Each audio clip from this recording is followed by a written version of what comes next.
movement in and out of the country.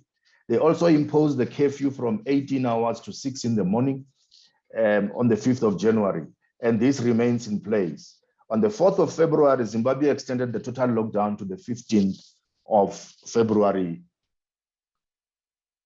These are the operational hours for the top 6 or busiest land ports in South Africa. The lockdown and curfew implemented during the adjusted risk levels necessitated the alignment of the operating hours with regulations as published by COCTA. Beitbridge operates for 24 hours normally, but currently it's operating from 6 to 21 hours. Libombo closes at midnight normally, but currently it's operating from 6 to 21 hours. Oshuk border post closes at midnight also. It's currently operational from 6 to 9. Maseru Bridge is a 24-hour operation. Currently it's from 6 to 9, same as Fixback. Kopfontein closes at midnight. Currently it operates from 6 in the morning to 9 in the evening. And all these ports, we try to align the operating hours to the curfews imposed both in South Africa and by our neighbors.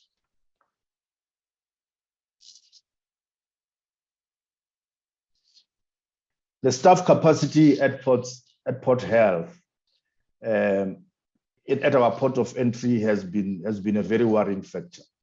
The increased traveler movement annually during peak periods requires the deployment of additional capacity by all departments for a seamless processing of travelers in our 6 busiest ports. During our previous festive season,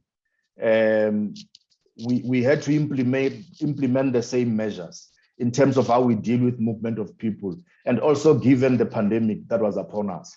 This was planned by all departments, and the deployment was as follows.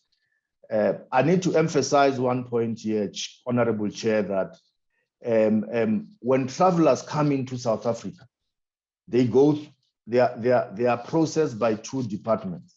It's Home Affairs and the Department of Health. But if you check the staff numbers misalignment, you will see that we've got a serious problem. In Libombo, for instance, we've got 167 Home Affairs officials who work in shifts. At Health, we have got only 20. The police have got 143 and SARS 123. In Beitbridge, it's 170 Home Affairs employees. Health has got only 46. The police 239 and SARS 129.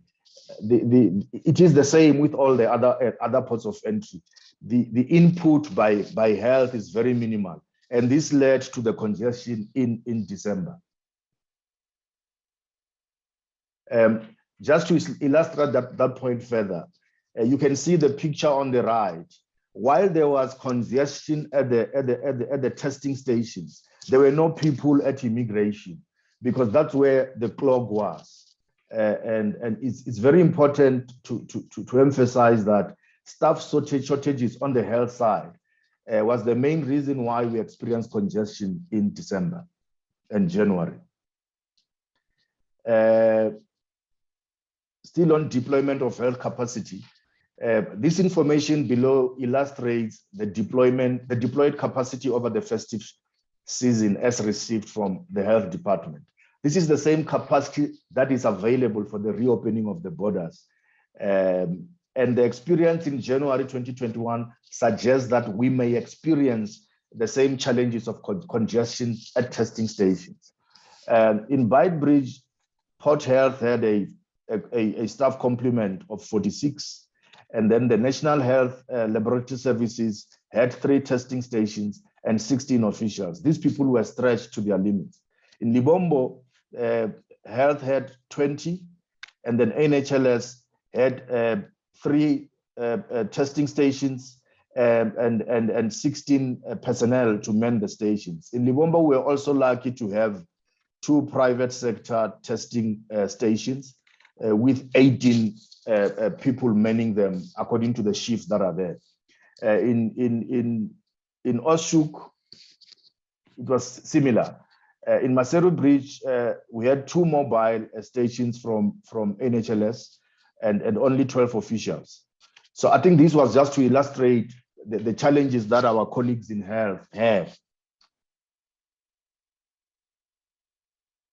We had a meeting with the colleagues from health, and where we raised a number of issues with them in order to ensure that the problems that we experienced in December and January don't recur. We asked for them to provide additional capacity to be deployed to strengthen the testing capacity at both Beitbridge and Libombo. We also raised the issue of them reorganizing their antigen testing footprint. By this, we mean try to look at areas that are more, that have got a higher demand, and send more of their people to deal with the demands, and then leave minimal staff at ports of entry with a lesser demand. We also asked them to implement some form of queue management system, because what we saw in Libombo it didn't look good. So they have promised to go look into this and get back to us. We're meeting them this afternoon at 2.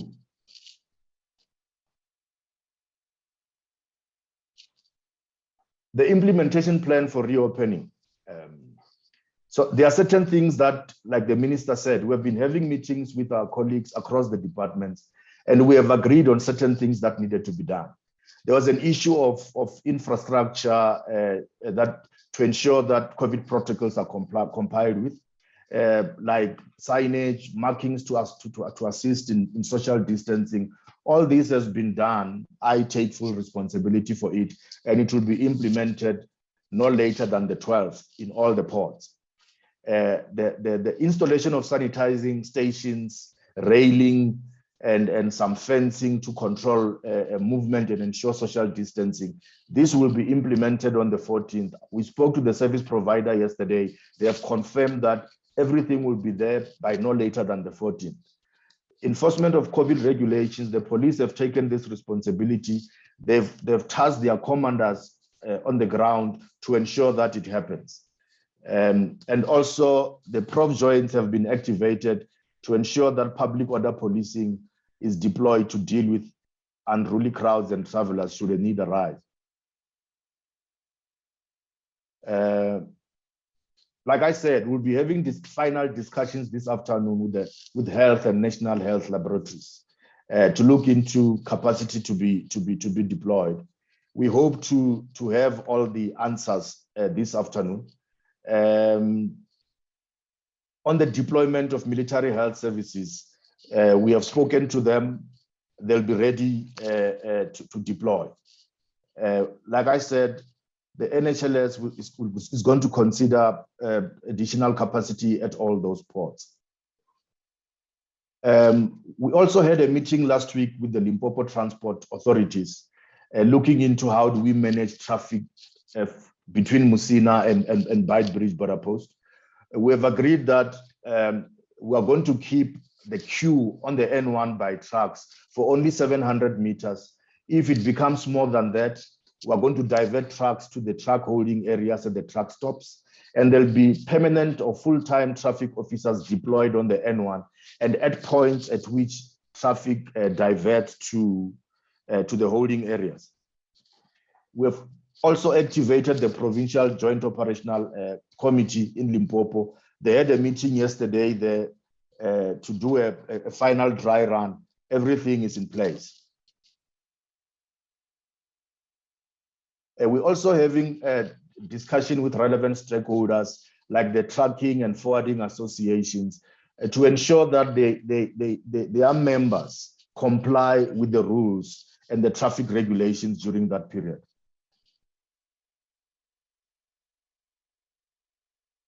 We also had discussions with the Zimbabwean authorities yesterday. The matters that were raised were the fact that we should align our curfews, and they have made a commitment to deal with the issue of fraudulent COVID certificates and illegal crossing at the borderline. They also agreed to our request to ensure that everybody that crosses from Zimbabwe into South Africa, they get their passport processes. Because what has been happening in the past was that when the volumes of people become higher, some of our neighbors will open the floodgates for people to just walk in. We spoke to them yesterday. They have committed that they are going to work with us in terms of agreeing as to how many numbers of people to push across and wait for our authorities on our side to process people to ensure that there's seamless movement. We will be having discussions with the Mozambique authorities tomorrow to discuss similar issues, and also the issue of the illegal crossing point in Buzini. We also had discussions with the Cross-Border Road Transport Agency to try and ease the current pressure at the truck holding station and better utilization of the kilometer 7 holding area. CBRTA would also deploy a queue management system at the holding area from Friday this week. We have had discussions with Basotho for both Maseru Bridge and Fixback. The same issues that we raised with the others, we raised with them. One particular issue that we raised pretty sharply was the issue of their nationals not being processed by immigration. They're just allowed to walk through. They'll only be processed on the South African side. That creates a lot of congestion on our side. A follow-up meeting is scheduled for the 14th. A team will be in Maseru Bridge to discuss with Basotho on final touch-ups to the plan. Comrade Chair and Honorable Chair and Honorable Members, we have what we call at our ports the repair and maintenance program run by the Department of Public Works.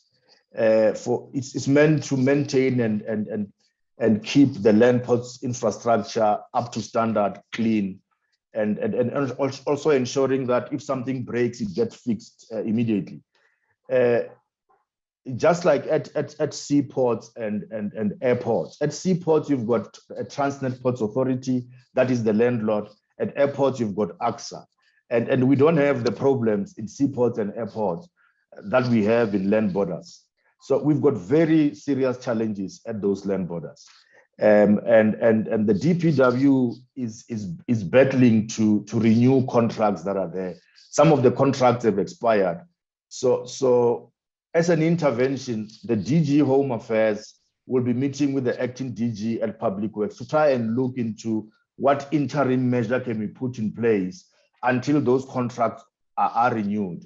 And also, the department will continue engaging DPW on the support to ports of entry until the facilities function at Lands Ports of Entry will be moved to the Border Management Agency as provided for in the Border Management Act. Institutional arrangements for the reopening. I think here we just want to summarize that we are confident that the plans that we have will be able to deal with the problems that we experienced in December and January. We have spoken to all the stakeholders at provincial level, and they'll be able to come to the party and make sure that this becomes a success. We will be dispatching a team of senior managers to Libombo, Bight Bridge, Maseru Bridge, and Fixback to ensure that everything is in place.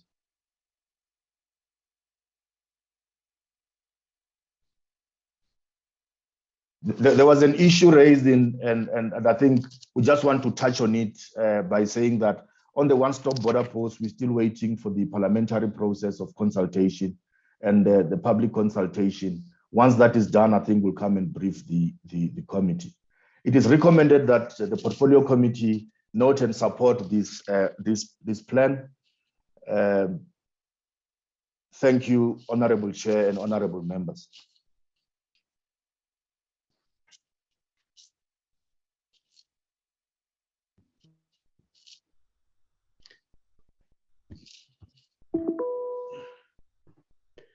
Thank you.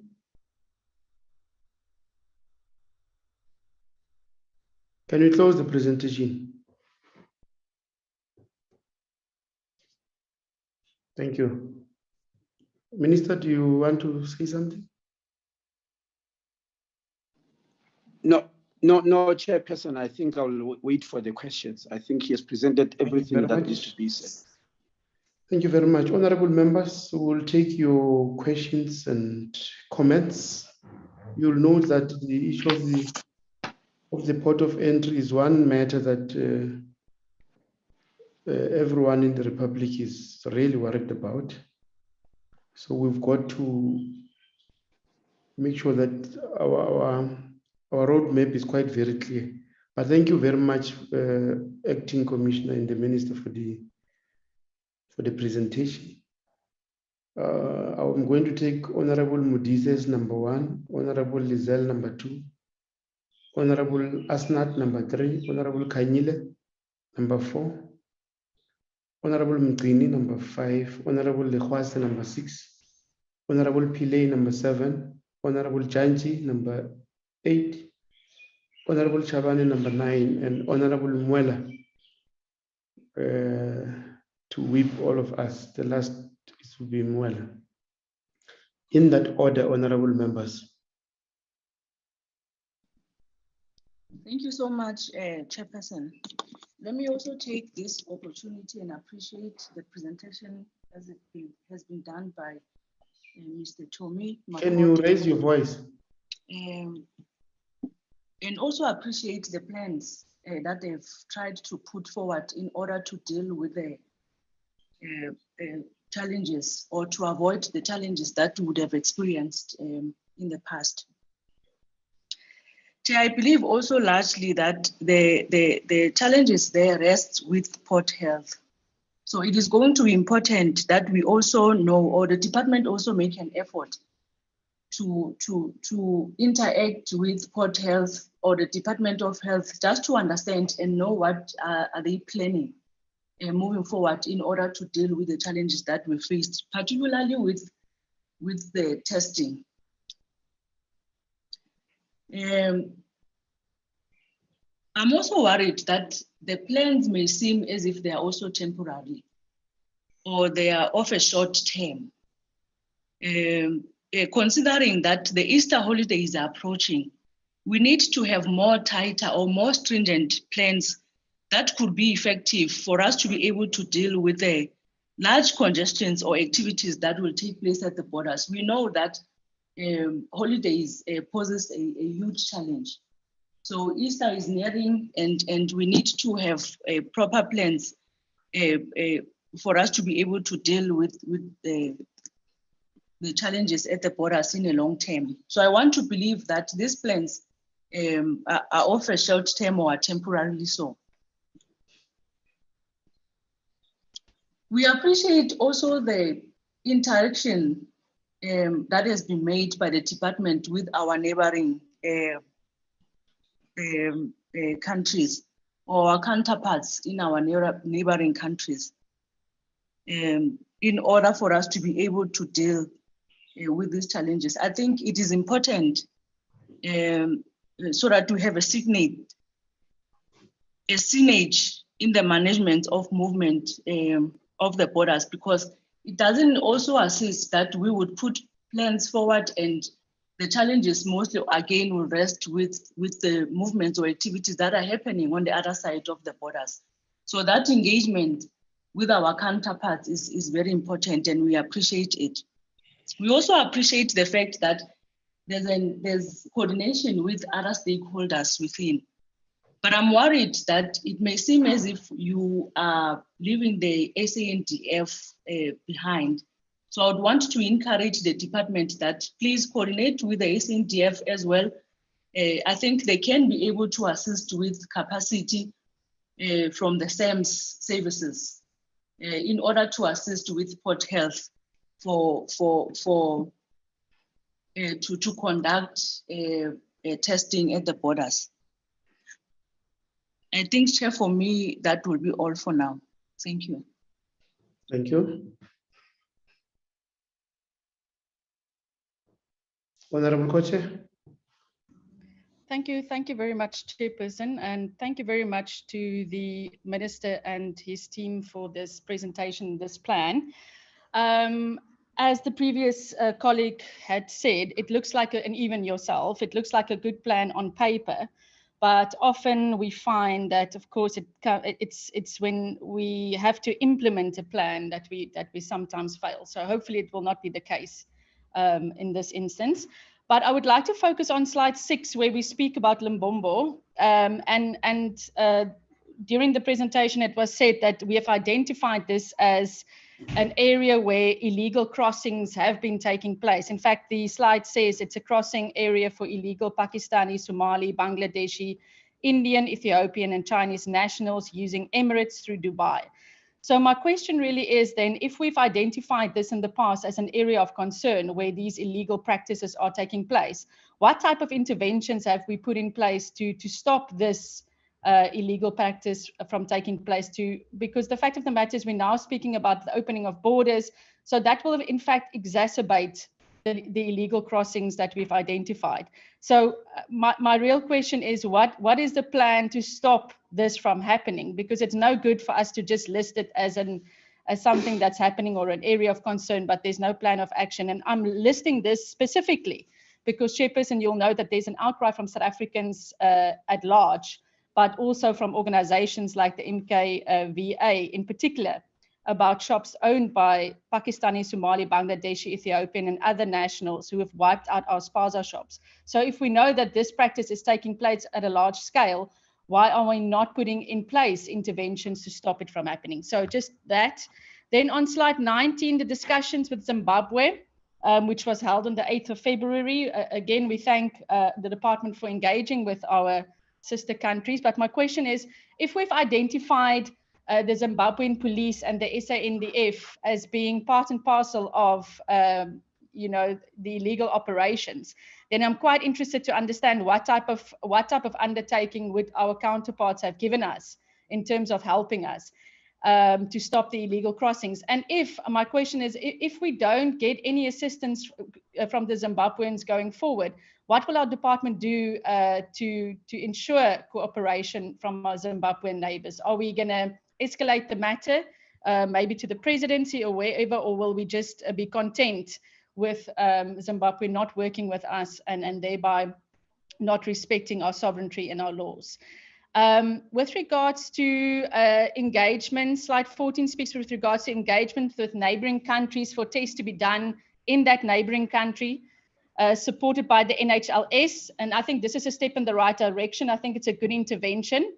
And where are we in this process? Because I feel like I'm sort of missing something in terms of the testing that are happening at the borders. Of course, we want people, because Chairperson, if I had to present myself to the Nigerian border today, the Nigerian government will expect me to arrive there, whether it's Thailand, whether it's Nigeria, whether it's Spain, they will expect me to arrive there with a test which is legitimate, which shows that I'm negative. Otherwise, I'll be turned away. And I just feel that sometimes we put a lot of pressure on ourselves as South Africans, and we just expect to be, it's almost like, people just expect us to take this. We have to look after everyone, and I'm not quite sure why this is expected. A person must come to the border with a negative test. It shouldn't be that South Africa is expected to test all our countries around us, and therefore I would like to know where are we in the process.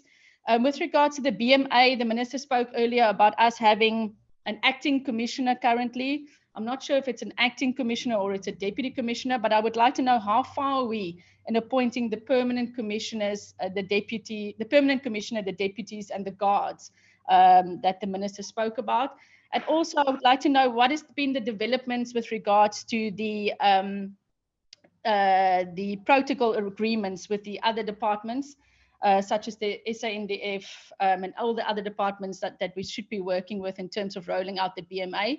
I did hear the Minister of Public Works saying earlier in the week that she would like to meet with you, Minister, because she's not quite clear in understanding what her role will be. So maybe just an update in that regard, Chairperson. Thank you very much.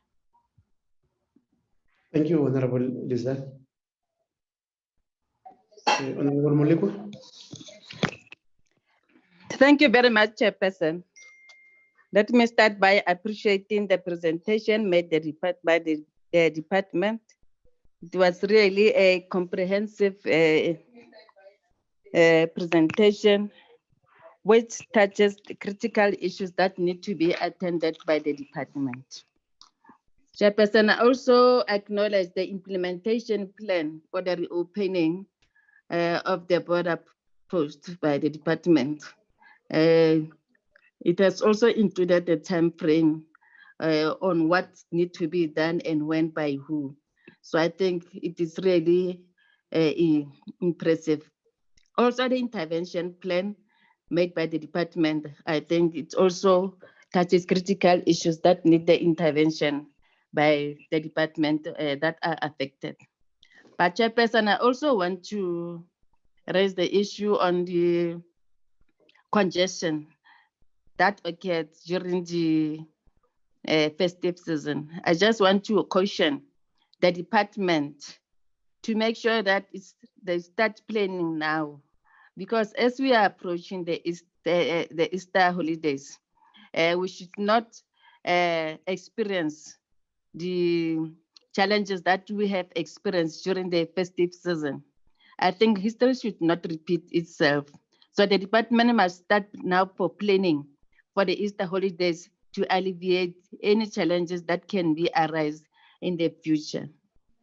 On the issue of maintenance, Chairperson, whereas we acknowledge that there is a progress or process made by the department in making sure that the DG met with the Department of Public Works, I also want to propose that maybe the Minister of Home Affairs should also engage the Minister of Public Works, because the maintenance of the border post cannot be overemphasized. It's very important that the maintenance should continuously, as it's been done also at the airport and at the sea. So it's important that the minister should also engage the Minister of Public Works on the maintenance issue, whereas there is also a process by the DG to meet with the Department of Public Works. Thank you, Chairperson. Thank you. Honorable Kanyile. Thank you, Chairperson, and greetings to the Minister and the officials from the department, as well as colleagues that are in the meeting. First and foremost, I would also like to take this opportunity and appreciate and welcome the presentation that is in front of us. Chairperson, before I comment on the presentation, there's a few things that I would like to bring forth. Firstly, I want to appreciate the responses that I have received from the department following long outstanding issues that I had submitted. I think after I raised the issue here before the minister, most of the issues, they have been addressed. However, the issue of Lindiwe CBC, I have not received the report. And I just want to highlight to the committee that I think it's very important that we get this report for Lindiwe CBC so that we can decide on a way forward and how we can conclude this matter. I indicated in the previous meeting that Ms. CBC had applied for her ID, and apparently she received a death certificate instead of receiving an ID. And as a result, the husband had to register the child at the Department of Home Affairs to get their birth certificate. Apparently, the dates that were used, the date of birth, were incorrect. Now, after 10 years, because apparently her matter was resolved after 10 years, when she received her ID, only then she had to go to the hospital to get proper documentation, to take another birth certificate and IDs. But now the problem is that the children have different ID numbers as compared to the ones that they are having on their matric certificates. And because of that, they're struggling to register at a tertiary institution or to even find employment. As a result, these two kids that she is having, it is the information that she has told me, they are suffering from depression. The other one is having mental challenges and taking medication because of this mistake that was done by the department. And the other child is suicidal. And I do believe that these mental person, and we will need to attend to them and get to the bottom of this matter. And secondly, Chairperson, my colleague Rose has yes. Chairperson, it's Lekota. Yes. I do not want to call an honorable member into order because we all have issues in our own constituencies. Can we kindly stick to what is on the agenda for this meeting, because we allowed everybody to put in an item if we have, and no item came forth. We all have issues that we want to put before, the civil issues that we would want to put before the department. But for now, can we just stick to what is in the agenda? Yeah, thank you very much. I think that order is sustained. Honorable Kanyile, we're dealing with the ports of entries. So in order to the matter, I'm requesting a report. Can I talk now? Yes, you may. We're dealing with the ports of entries. The matter we're talking about may be in the next meeting, and it will not be in line with running a proper meeting if in the next meeting, when we discuss queues at Home Affairs, then you raise port of entry related issues. It is only to be structural that when we discuss, we put an agenda, port of entries, those issues. The reason why I was just leaving you, I thought you will take short time and just move, but they're not for the agenda of today. They may be part of an agenda next time. So can you, as far as possible, confine yourself with the ports of entries?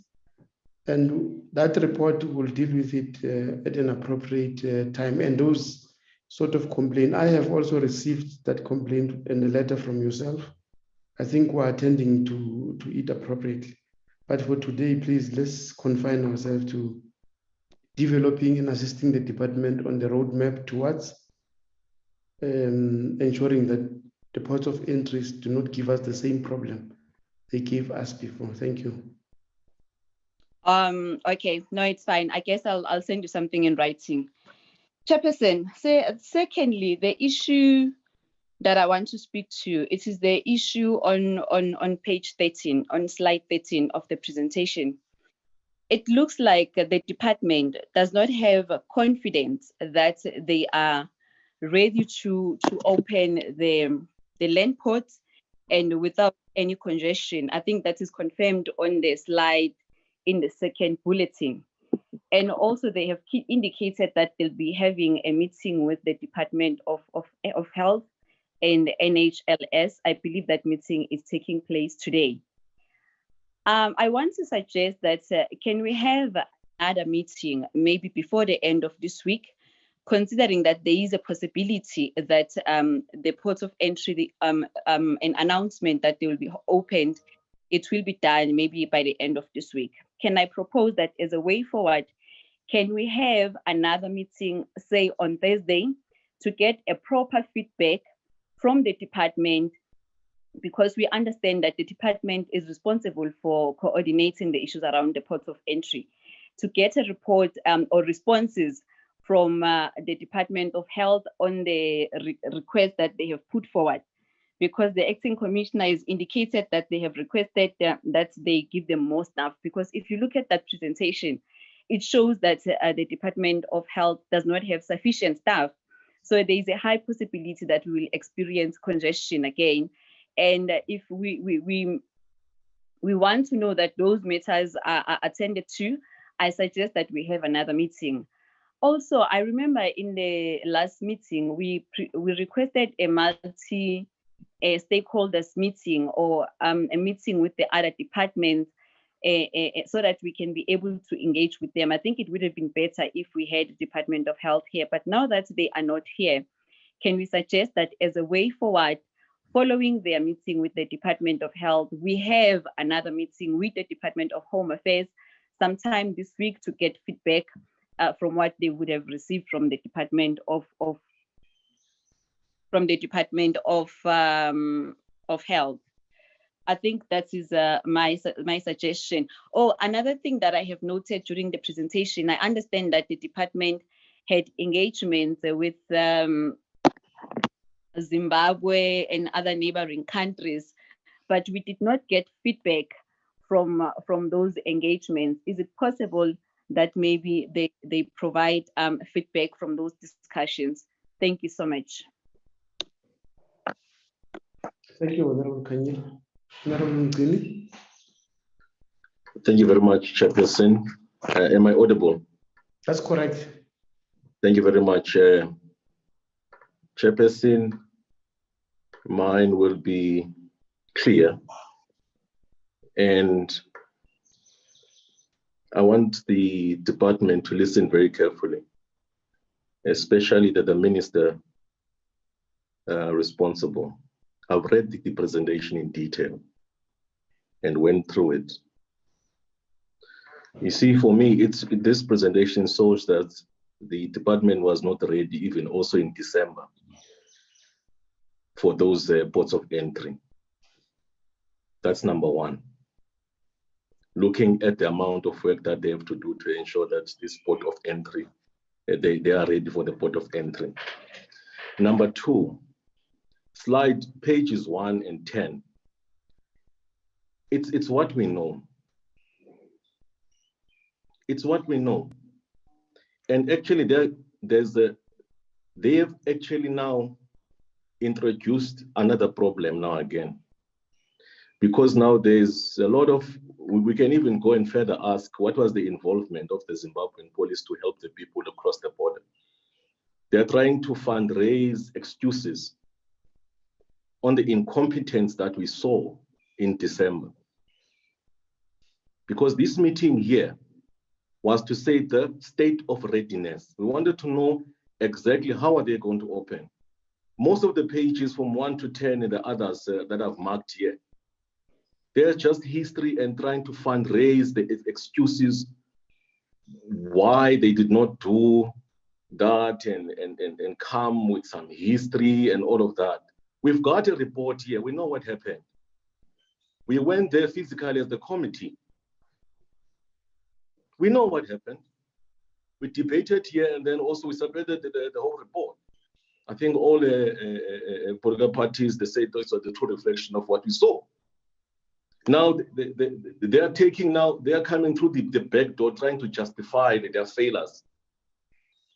So this presentation was supposed to take 10 minutes. It's a state of readiness, tasks. What are the tasks that they're going to do to make sure that they are ready? Number one, COVID-19,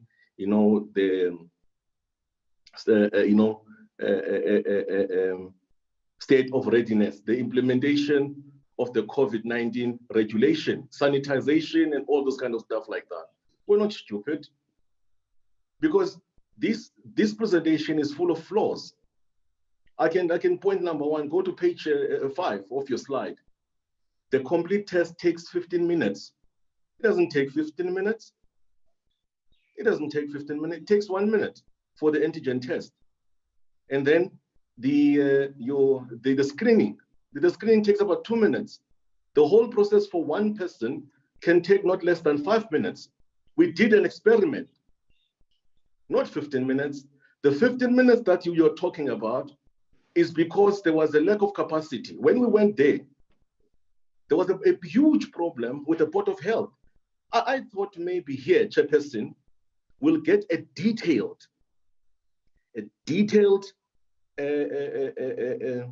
report on how the engagement with health and what are the commitments, not that we have said with health and we had an engagement, we advised them. We wanted concrete, because as member Kanyile stated, you've got only 4 to 5 days before this opening of the borders. I'm not expecting that we have said, we have lobbied, we have had an engagement. We want concrete things.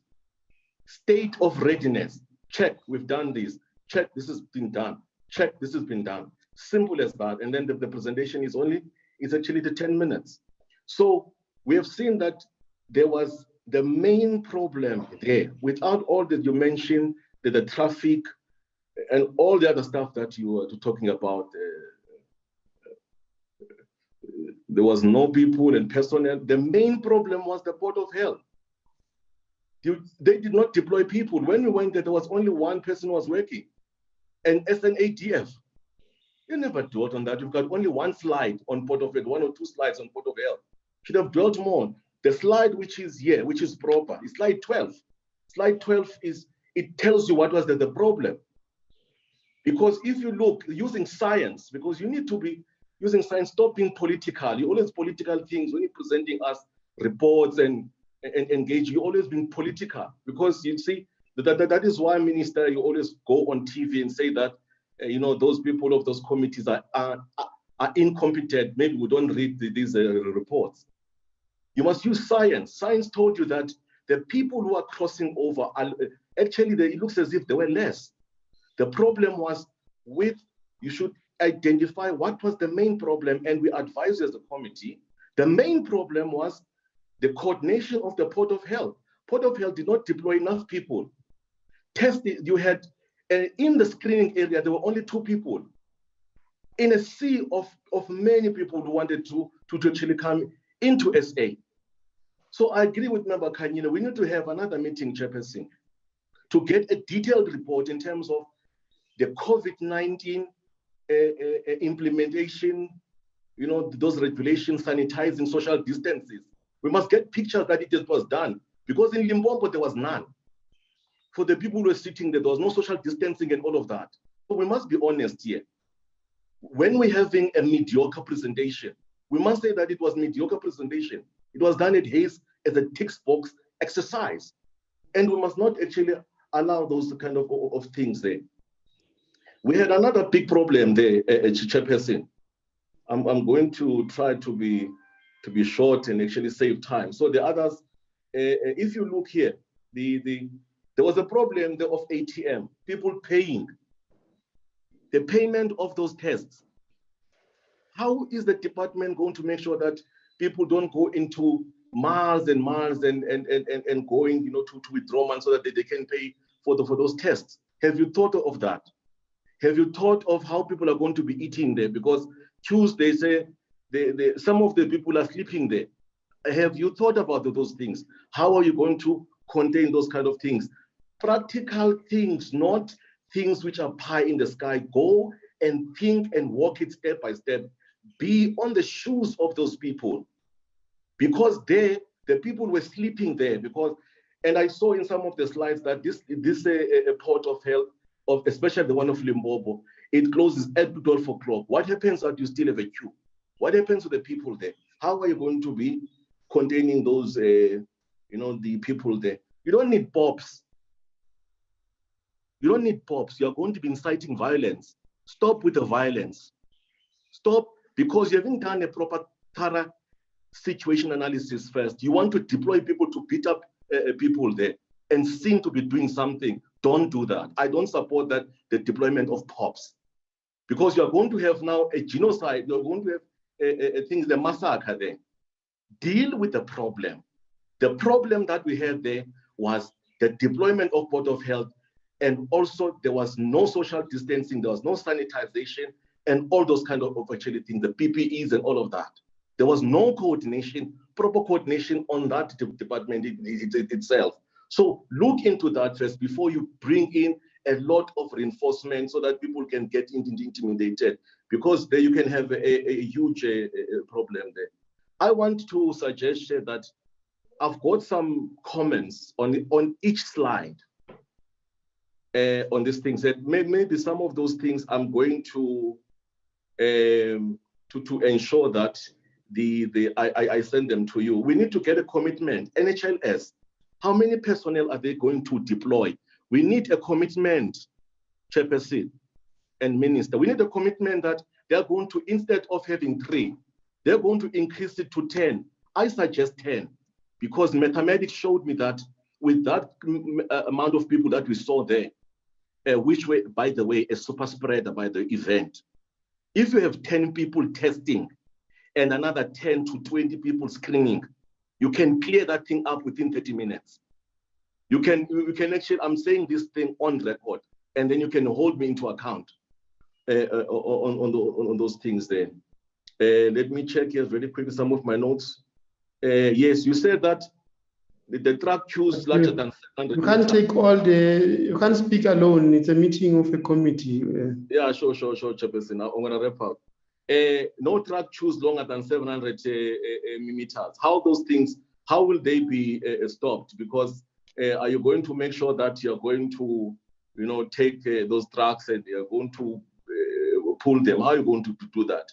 You say that you've spoken to the stakeholders of the trucking industry. Please name those truck stakeholders. Who are the stakeholders you have spoken to? Road freight and road what and all those things. Please tell us who are those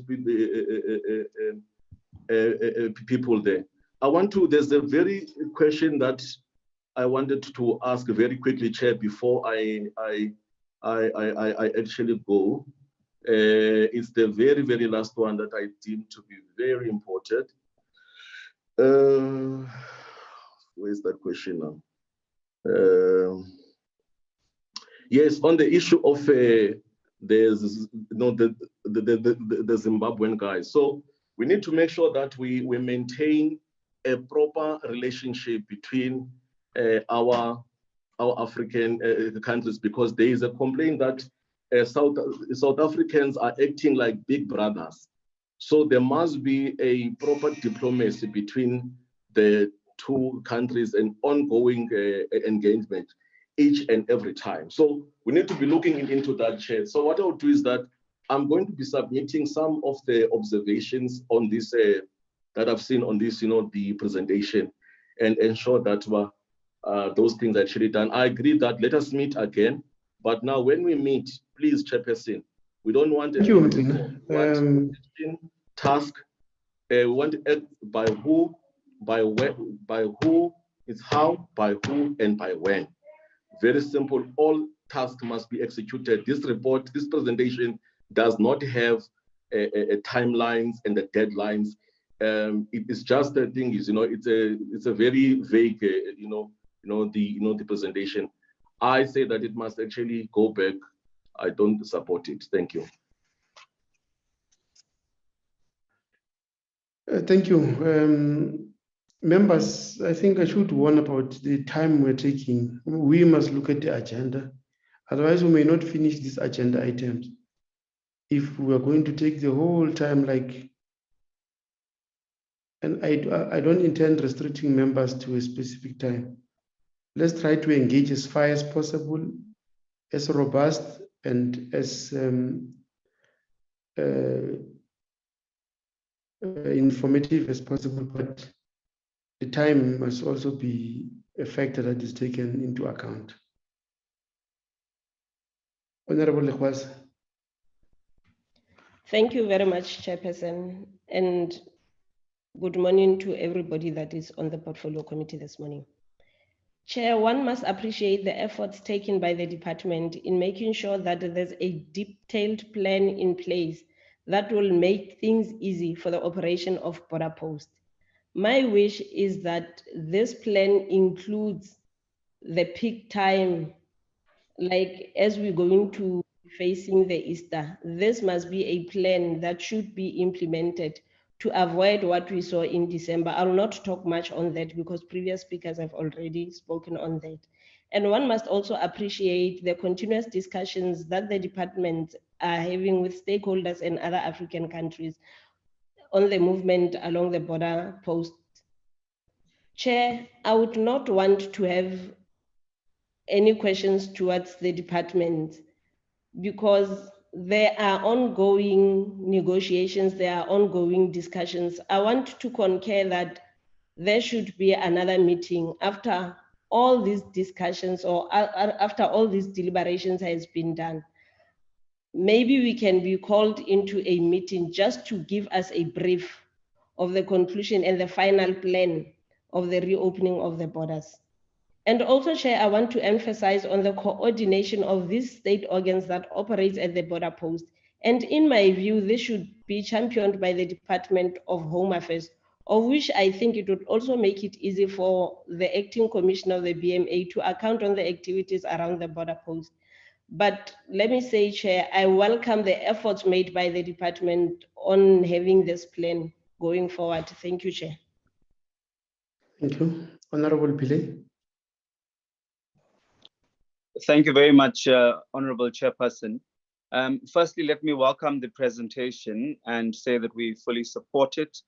And I want to encourage that we be positive and more optimistic rather than to be pessimistic. And what we can do, and perhaps even the minister and the PC can provide oversight to monitor the implementation and watch it very closely. But I just have one very important point to make, in that the testing cannot be 1 minute. It's actually 15 minutes, because there has to be screening and there has to be paperwork. There has to be proper records. Because if it just takes 1 minute and you leave, then it means that there's not going to be any record of who conducted the test. And it's important for us to have that information. But I want to encourage that we have this discussion with Port Health to ensure that the testing and the challenges around that is ironed out. Because really we must work together and in unison, because we have a common goal, and hence we must strengthen our intergovernmental relations. So we should really get Port Health on board and ensure that they keep to their part of what needs to be done. Thank you. Thank you. Honorable Janji. Thank you, Chair. I'll follow your directive and cue, Chair, just to be brief, just to make the following points. What I've read and what has been presented here is very comprehensive. I can follow it. It responds to the question that was asked from the department.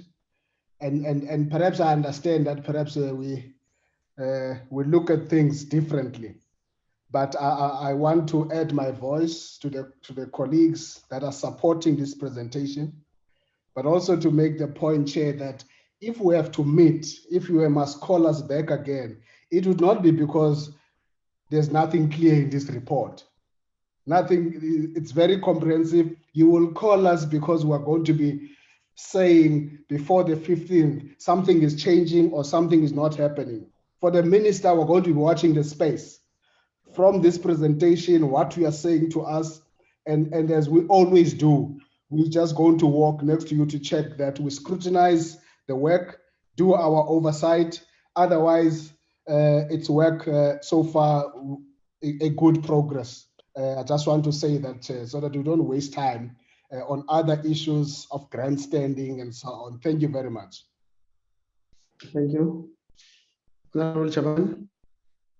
No, thank you, Chair, and greetings to colleagues. I will also join, Chair, to appreciate the report that has been presented to the committee with the challenges that we have already identified and colleagues have raised them.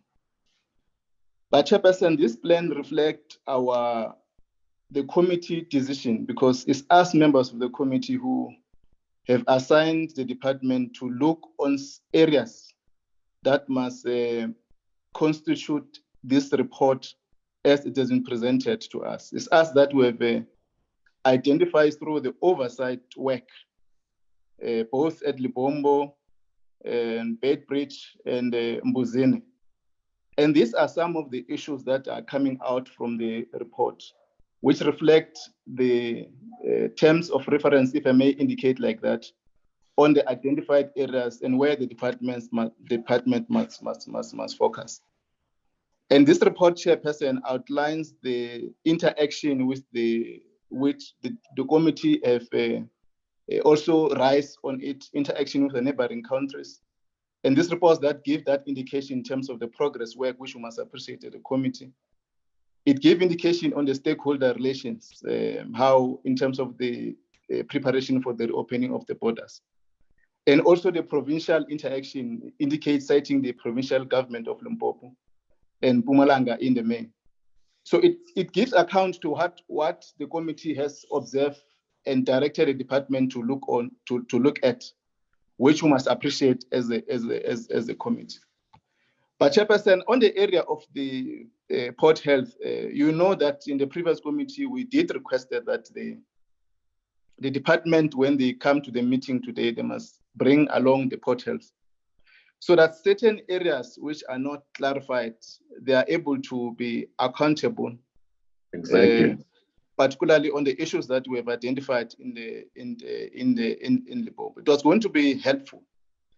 But at least we give comfort, because we directed the Director General and I think the acting commissioner outlined that a coordination enforcement was made for this report to be controlled. So this is the one area, Chair, that we may need to follow up. The ongoing discussions, Chair, they're not necessarily helping us to clearly understand what is the complete plan of the department. You know that the cabinet is going to, or it has pronounced that they're going to reopen the borders on the 15th of March, which is possibly next week. And the ongoing discussion or issues that have not been concluded does not convince or give hope, or will give hope to us as a committee and members of society and our African brothers, or those that are using our borderlines, both here in the country that are crossing to other countries and those that are coming into our country. So there must be a clear plan around the issues that the committees has identified, in particular on the port health. And I think what the committee want to come closer to the issues. So it will be important that we approve the areas which we've ourselves directed the committee, but put emphasis, Chair, on the issue of port health. We need that urgent finalization of the discussions where there are weaknesses. And I think that the minister will take into account that when the borders are reopened on the 15th, what we have experienced in December, I don't think society will want to experience the same things in our borders. And all the issues that have been raised, I think we must look at them. On the issue of the public works, Chair, I think it's one area that has been raised in the report. You recall that the committee initiated a discussion with Department of Public Works around the issue of the government printing works on their buildings. You know that in our previous committee meetings, government printing works have been raising this matter of infrastructure project that have been lying in public works for almost 3 years to 4 years, and that has not been implemented. And the money money is available and is going to be rolled out to the other project. And I think the department they need to look on how they must ground their infrastructure project that are at government at the public work, because it contributes negatively on their work. You know that when we went to Lubombo, went to observe the ablution facilities, and that was not good conditions for people to use. So I think some of the issues that the department need to ground, we may need to task the department to look at that. The last point, Chair, is which Honorable Lekota, Honorable Mcini, and Kanyila raising. It will be important to get the final report, even if we don't meet, Chair, but to get the final report through you to look on the conclusive plans that in preparation for the reopening of the border. Thank you, Chairperson. Yeah, thank you very much. Honorable Mwela.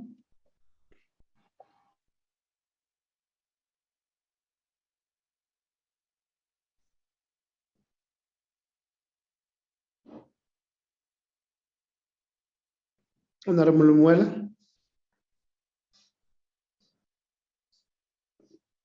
You seem to be having a connection problem. It's fine. Thank you, members, for your robust engagement to the report. The report is well accepted. We will get, as Honorable Chabane says, Minister will expect a report, a final report that will be giving further roadmap on the matter. And I don't think, given that conclusion, that we may need to respond to questions and comments. The report, it is quite comprehensive, but it will need to be beefed up with all the final issues that must be taken care of. Upon presenting that report, we will take a decision whether we call another meeting or not. Members who are calling for other meetings are sometimes our strict invitees into our management committees when we prepare for the committee meetings. So I think the management, upon receiving the final details of the report, the management will then decide whether we call another meeting or the report will be sufficient. What is important for us is that the situation that we have seen on our visit and what we have seen or that we have characterized as a humanitarian crisis must not happen again. And we are committed in making sure that we do an oversight on that. I'm running out of serious time. We're going to step off to the next item. And in view of our time, the next item is about the permits. I'm not going to, I think what we can say around this item is that we have taken a decision that the permits must be withdrawn. The permits at the Northwest Mine. And we have not taken that decision very light as the committee. And failure for the implementation of that decision, I don't know what it will give us to do what now going forward, because the report that I received on my table was that a certain Mr. Mbele was called on leave to come and do permits on the 25th and the 26th, which he did successfully without the knowledge of his even superiors. And that is the basis why I want the permits to be withdrawn. The meetings that were held with Labour and all GMR, we appreciate them for the future, and we have now taken a decision now as a committee that we're going to look for all these permits of foreign nationals in all the mines and check the level of corruption which officials in the department were involved in. Because what has happened is unacceptable. And we appreciate the letter written to members of the committee, but it does not deal with the issue that Mr. Mbele was called on leave to do permits of over 1,000 people. So that is what we're dealing with. When we get to the meetings of the waiver and what is going to make things worse, because the legal advice I received from the legal of labor also agrees with what we were saying as the committee. So we don't want this matter to be a big matter. We just want this matter to be reversed and the proper processes be followed properly. So that is what the committee wants. So we don't want to move to a level where we go to the police station, open a case as the committee against Mr. Mbele. Mr. Mbele will tell us who authorized him to come from leave to give these people against the will of the people who must be employed, the locals. So if we're taking to that level, then it's going to be another matter.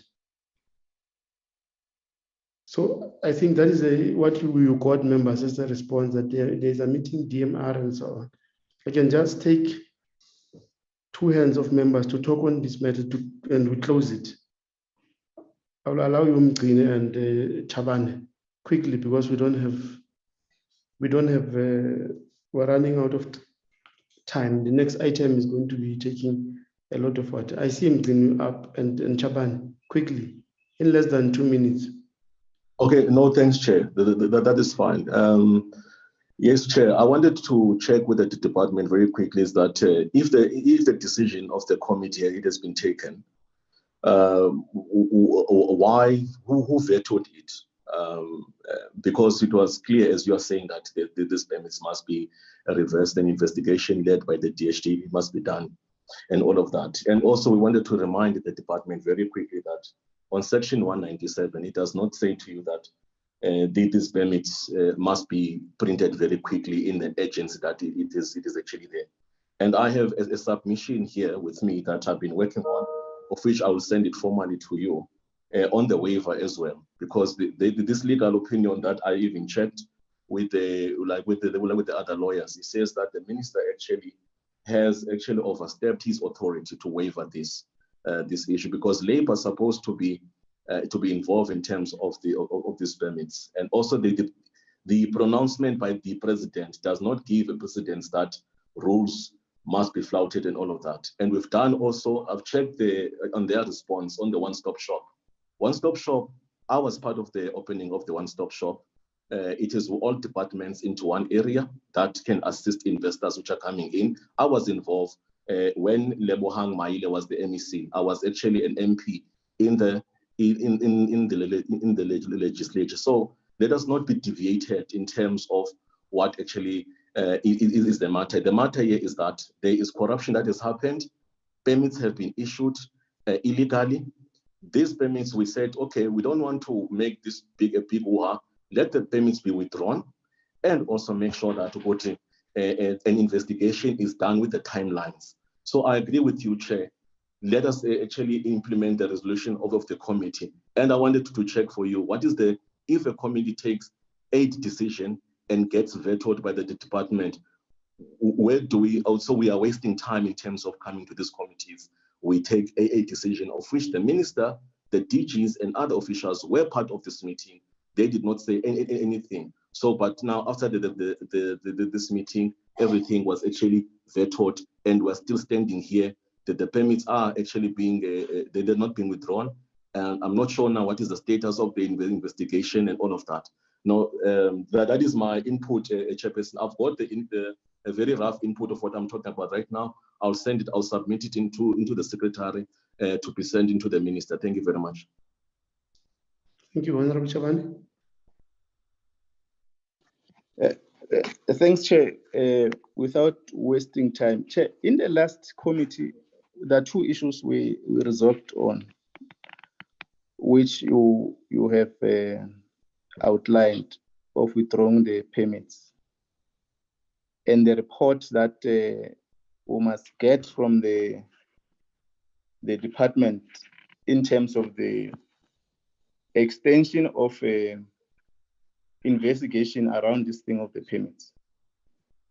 And we did say, Chair, in the committee that correspondences between the chair and the department are not sufficient to benefit the committee to understand what are the actual issues that are arising from the allegations and the complaint that they have been raised through Honorable Mcene to the department. And I think that it will be correct that we deal with that matter, Chair, so that the committee comprehend details on the process beyond the deadline that we have been given, because we said they must be withdrawn and they must give an indication of investigation until the end of March.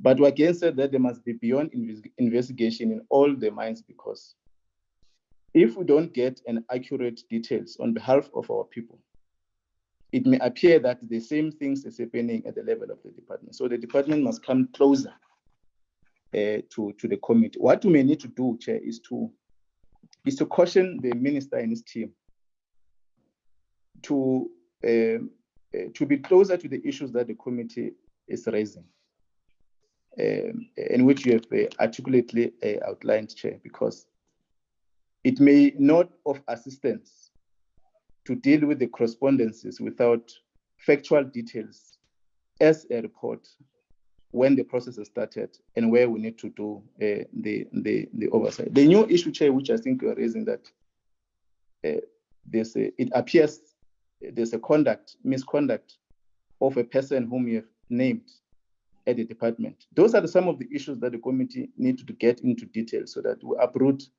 what is alleged, or we concede to what may be comprehended wrongly by the people who are alleging this matter. So I think we may need to get closer to the matter, and the department must come closer to the issues that the committee has resolved on, and we deal with the matter. We close it. So I suggest, Chair, reaffirm the approach of the committee on the two issues that were raised, and how the department must come closer to us in terms of the details. Thank you, Chair. Yeah, thank you very much. We're moving to the next item. Minister, you can speak about this matter as you get into the next presentation. And Honorable Lekota, be ready yourself to present after the Minister. Over to you, Minister. Yeah, thank you, Chairperson. Thank you very much. Thank you for giving me this opportunity. I was actually going to ask for it. Chairperson, I want to put it up front that under no conditions will the Department of Home Affairs try to defy or put aside the decisions of the committee. That's not what we are for, and we have never done that in the past. The fact that I wrote a letter to you, Chairperson, was to explain our dilemma. The issues that honorable members are mentioning here, we don't know about them.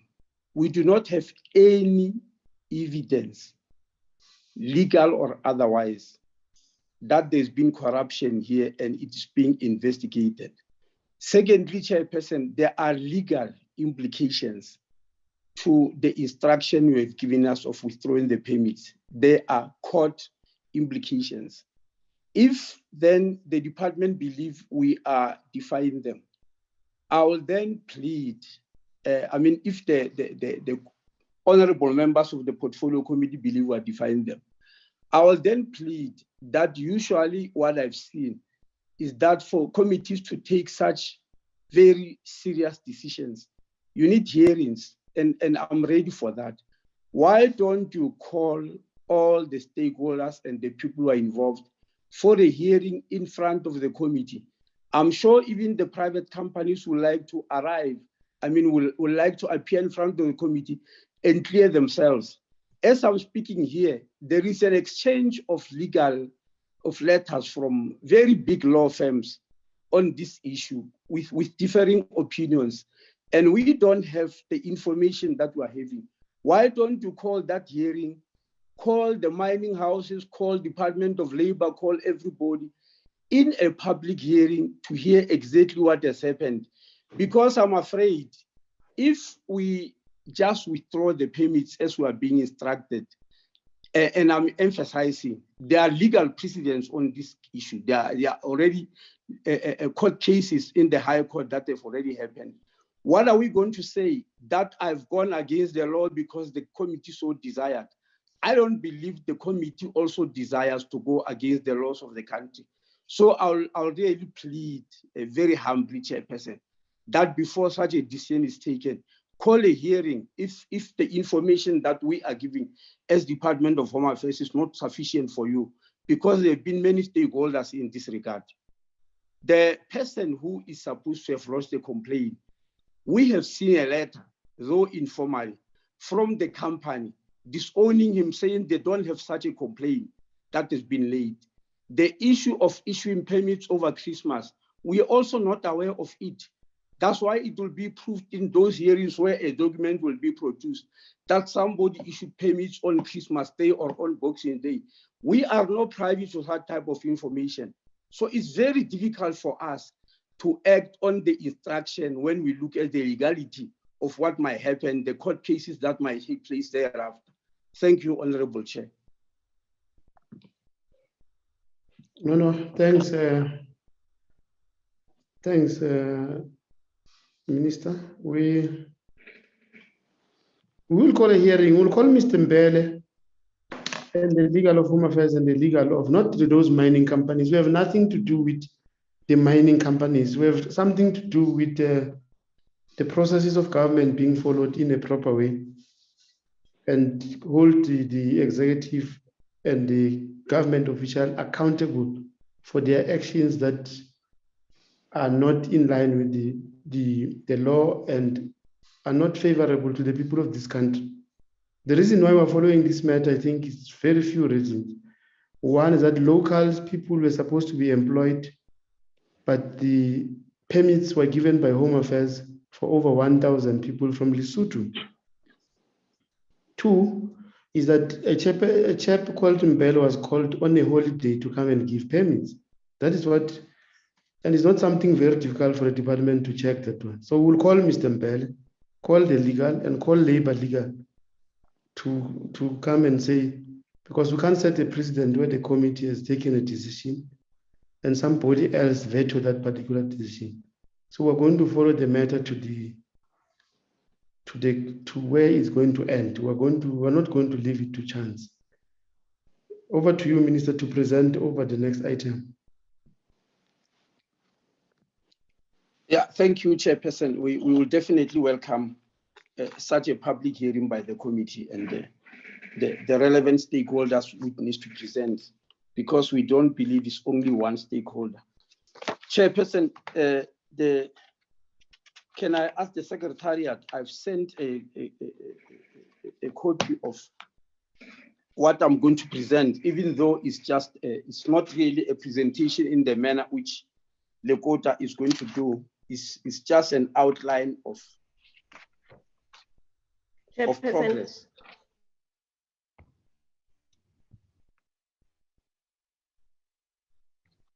Chairperson.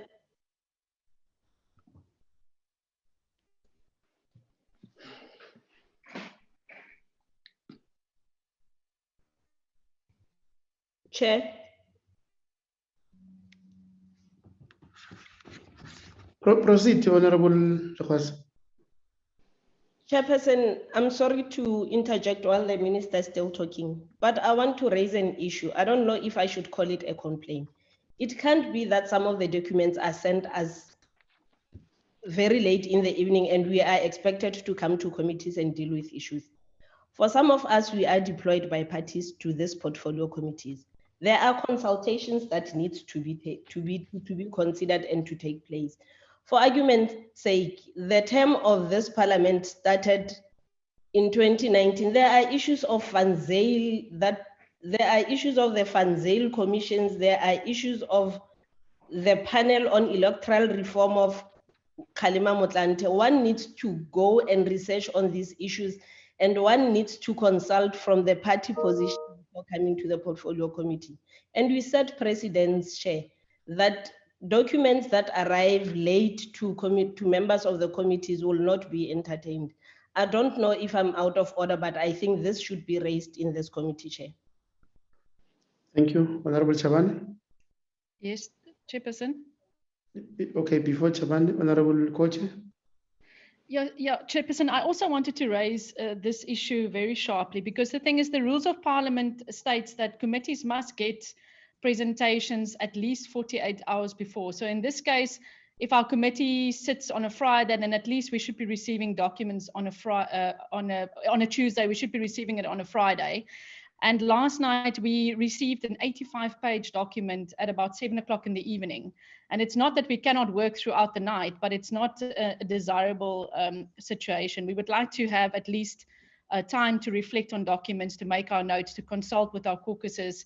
And we should really, as a collective, make this point that with the department and other people that are making presentations, that they do send it to us in time. It is our role to play an oversight role. It is our duty, and we cannot do that when we get documents very, very late. I don't know if it's deliberate or what the situation is, but we need to address it, and we need to stick to the 48-hour rule, Chairperson. Thank you, Honorable Coach. Honorable Kanyile.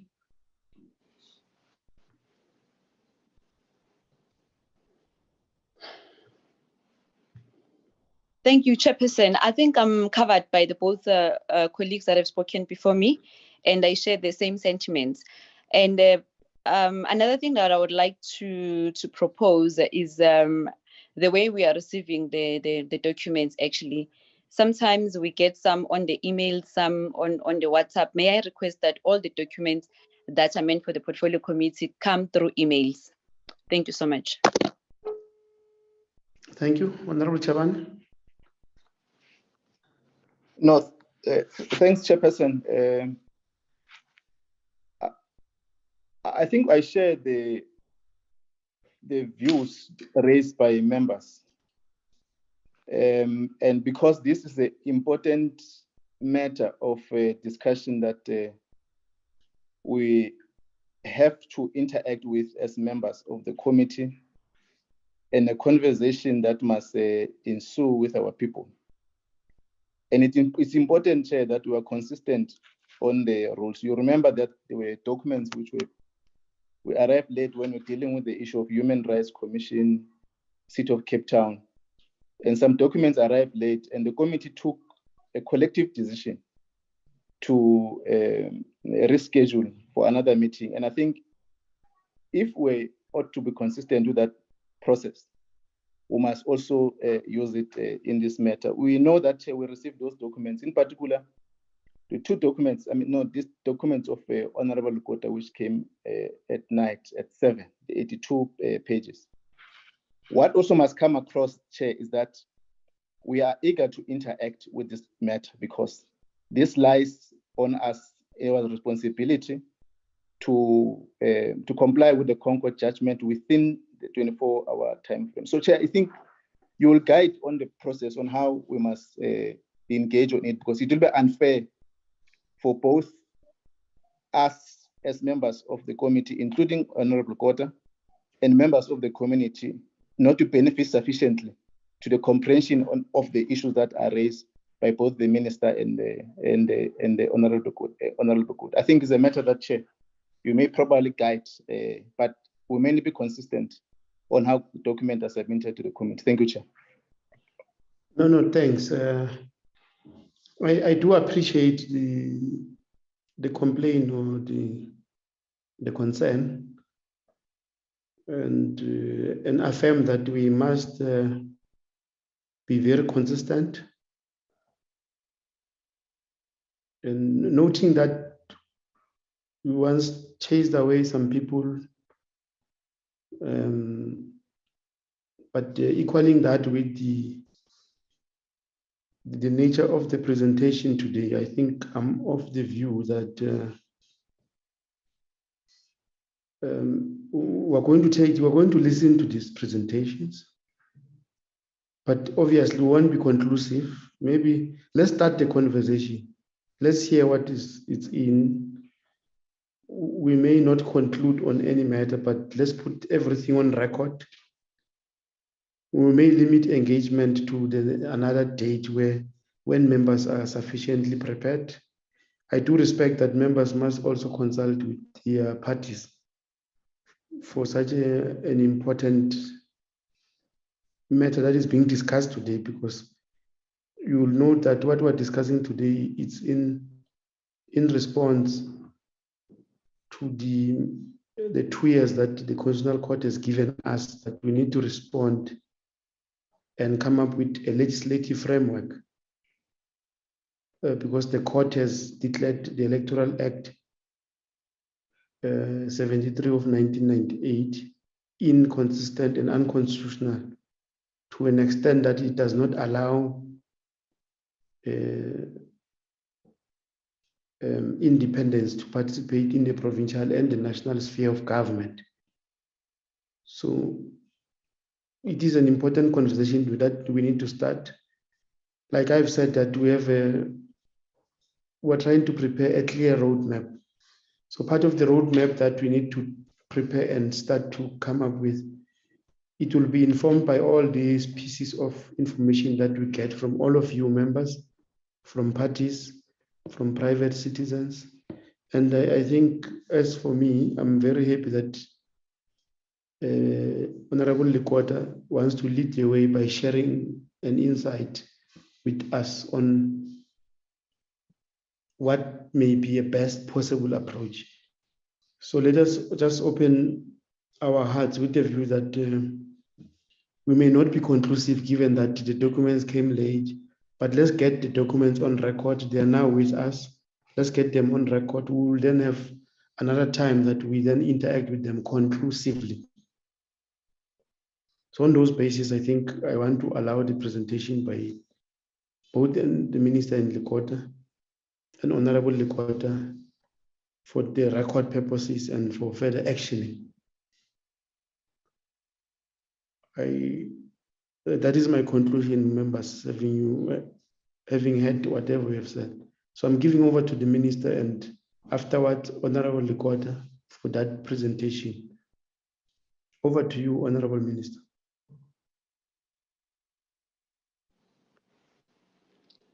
Thank you very much, Honorable Chairperson and honorable members Chairperson, I wish to apologize profusely because I was not aware that matters are going to come to where they are now. We did send you this document about borders because we're ready with it. This one, I was not aware that I was going to present any document because I thought I was just going to brief the committee about progress. But yesterday, realizing that this meeting of the committee is not only committee members, it's the public, and they might not be able to follow because they usually log in, and sometimes if the TV has decided to do it live, they listen there. I just thought it would be prudent to put some few things on paper so that people can follow. It was not meant to be a comprehensive document in the manner in which the document by Honorable Lekota, which I also received last night, is. It was so it's going to be a framework of where we are with the executive towards producing a document like the one that Honorable Lekota has produced, which then will send to you. So at the moment, can the secretariat please hang it? Put it on the screen, just for people to see. I really believed I need to simplify matters by sending a document, but it was not meant to be a comprehensive document. Can you, secretariat, put it, please?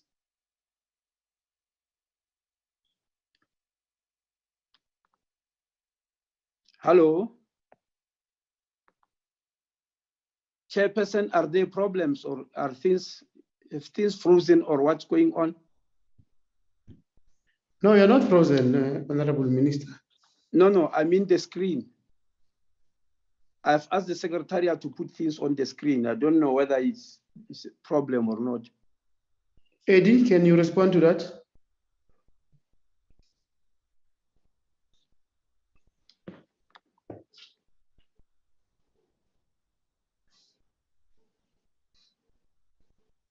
Eddie, are you there? Yes, Chairperson, I was saying I put it on the screen, but it doesn't seem like it's showing on the other side. I'm going to ask Adam to share it, and then I'm just going to make him a co-host. It's not there.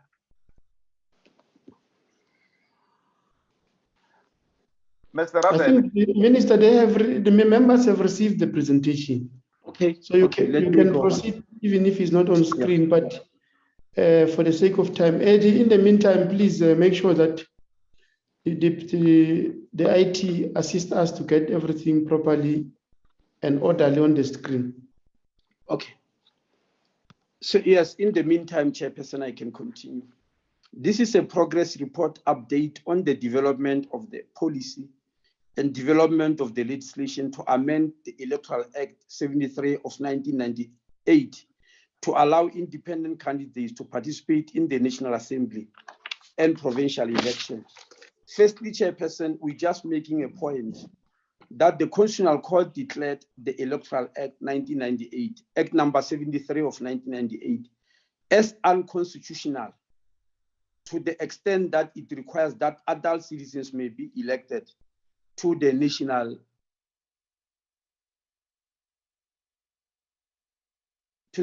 Assembly and provincial legislature only through their membership of political parties. Yes, I can see it's on the screen. Yes, I'm here. I'm there. Now, Chairperson, the whole of Act number 73 of 1998 has not been declared unconstitutional. Only the part that requires adult citizens to come into parliament through political parties, that is the part that has been declared unconstitutional. And this declaration of unconstitutionality is with effect from the 11th of June 2020. That is the date on which the ruling was made. But its operation has been suspended and put on hold for 24 months to grant Parliament an opportunity to remedy the defect that gives rise to the unconstitutionality. Next slide. Now, Chairperson, in studying the Constitutional Court judgment by Judge Madlanga, the Department of Home Affairs noted paragraph 15 of the judgment, which I think is very, very important on the way forward, and I suspect also on what Honorable Lekota, the little I've seen, which is going to present, this paragraph 15 is very important, and I want to read it verbatim. It says, before I proceed, that means I'm quoting Judge Madlanga, open quotes, before I proceed to deal with the interpretative exercise, let me mention that a lot was said about which electoral system is better, which system better affords the electorate accountability, etc. That is territory this judgment will not venture into. The pros and cons of this or other systems are best left to Parliament, which in terms of Section 46, subsection 1, and Section 105, subsection Roman figure 1, subsection A of the Constitution, has a mandate to pressurize an electoral, to put up together an electoral system. There's a typo there. The court's concern is whether the chosen system is compliant with the Constitution.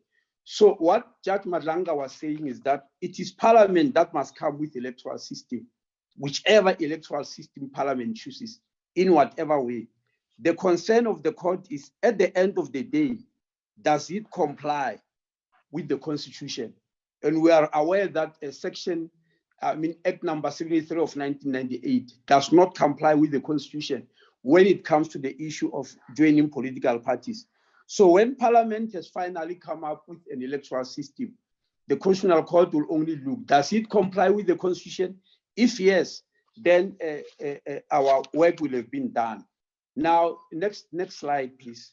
When you take paragraph 15 of the judgment together with other reports, like the Slabet task team, which has just been mentioned a few while ago by the honorable member, the report of 2003, and the former President Kgalema Motlante's high-level panel of 2017, the Department of Home Affairs concluded that in complying with this Constitutional Court judgment to accommodate independent candidate, Parliament cannot just end there.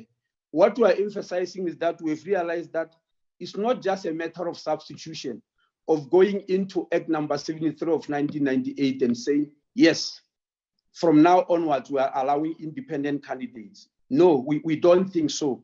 We think Parliament must actually take a giant leap and come up with a new electoral system, as suggested by paragraph 15 of the Constitutional Court ruling. It is not really a ruling that, but the judge was making a very clear statement, which when you read together with the Slabet Testament, the Motlanthe report, it starts making a sense. So having reached this conclusion, Chairperson, the Department of Home Affairs is in that South Africa could not be the first and only country faced with the problem of an electoral system. There should be other democracies globally that in one way or the other went through this problem and understood the pros and cons of one or the other system.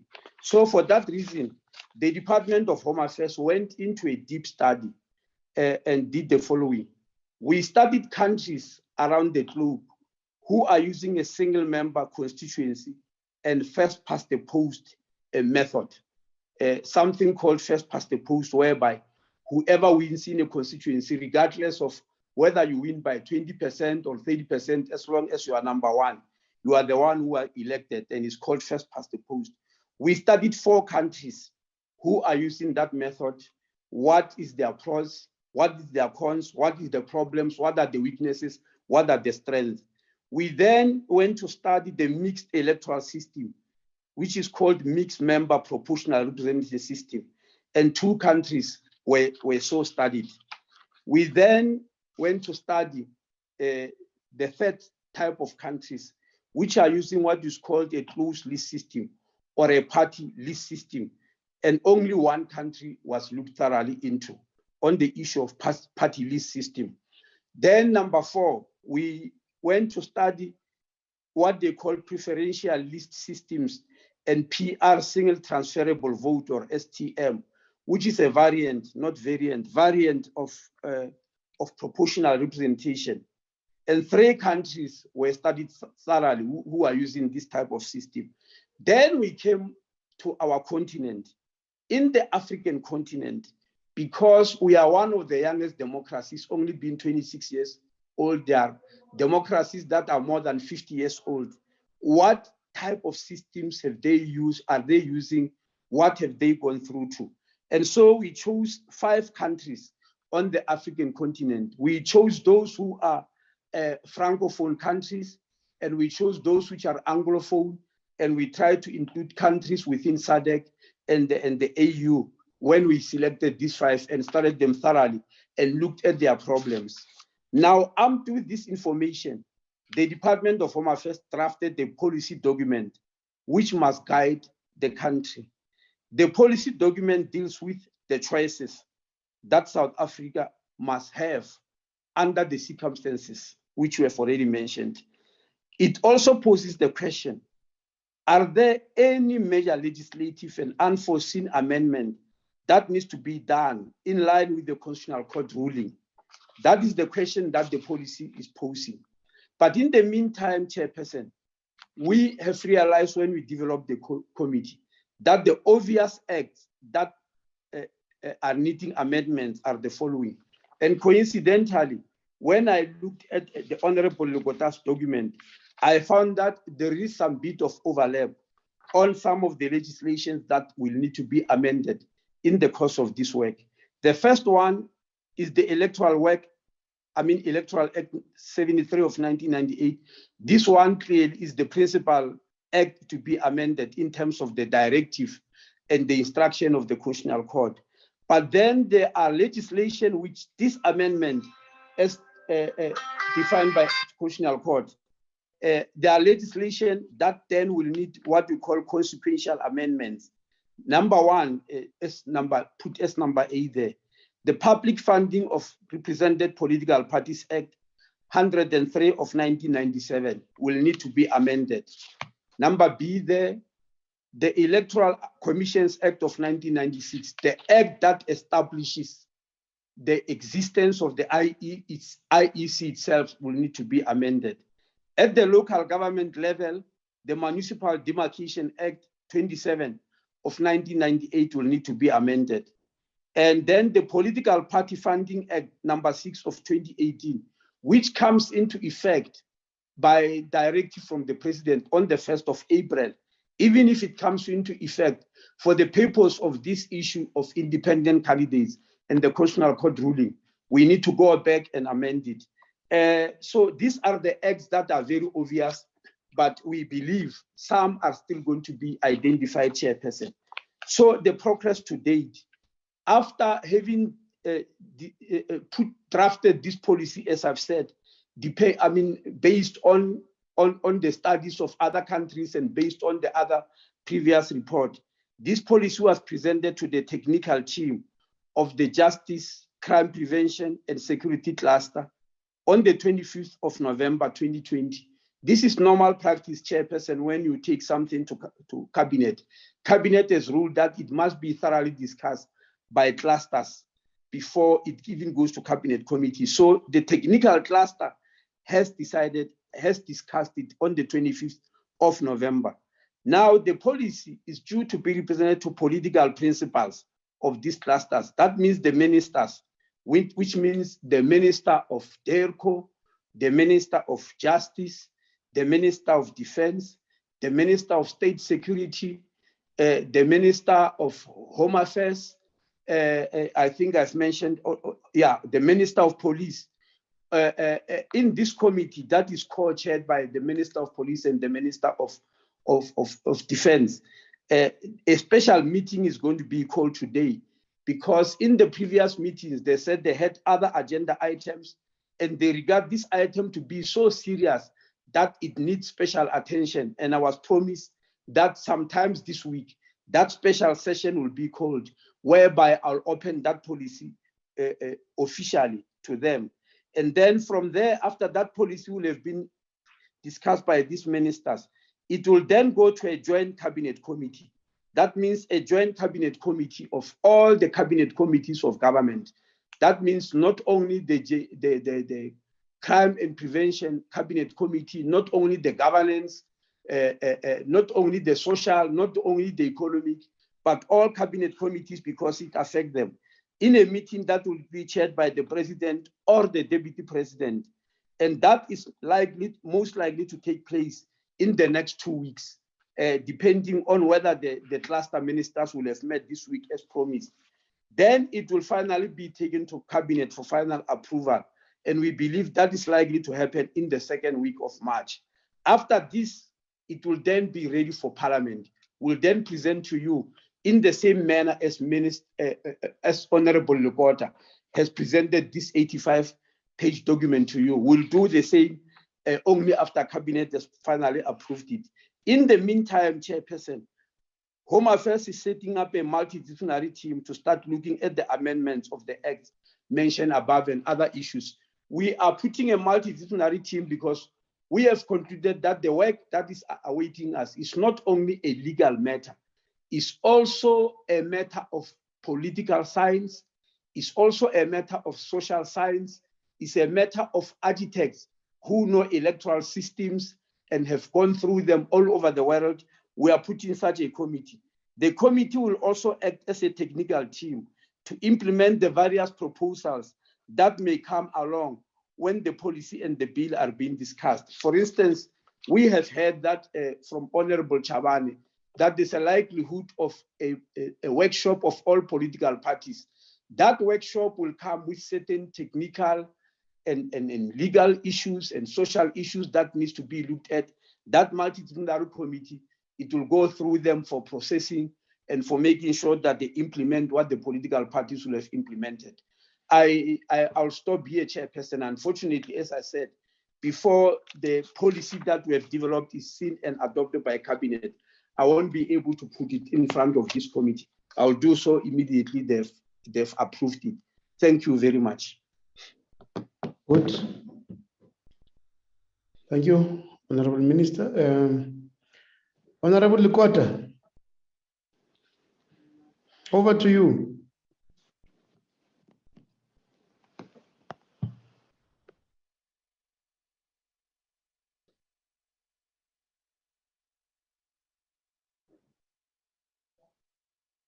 Eddie, Chairperson, I was just checking him. He's not in the meeting unless if you use a different name. But there is Mr. Farouk who was going to make a detailed presentation. If maybe we can ask him if Mr. Lekota is around. Oh, there he is. They are together, I can see. Yeah, they are together. Okay. Over to you, Honorable Lekota. You only have 20 minutes.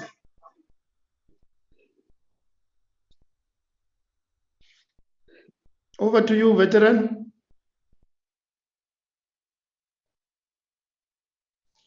Can you unmute yourself?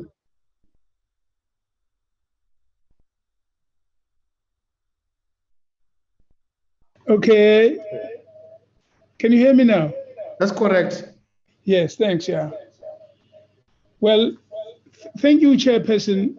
I have been in the meeting right through. I have listened very carefully to everything that was being discussed. May I extend my greetings to the minister and everybody else in this meeting.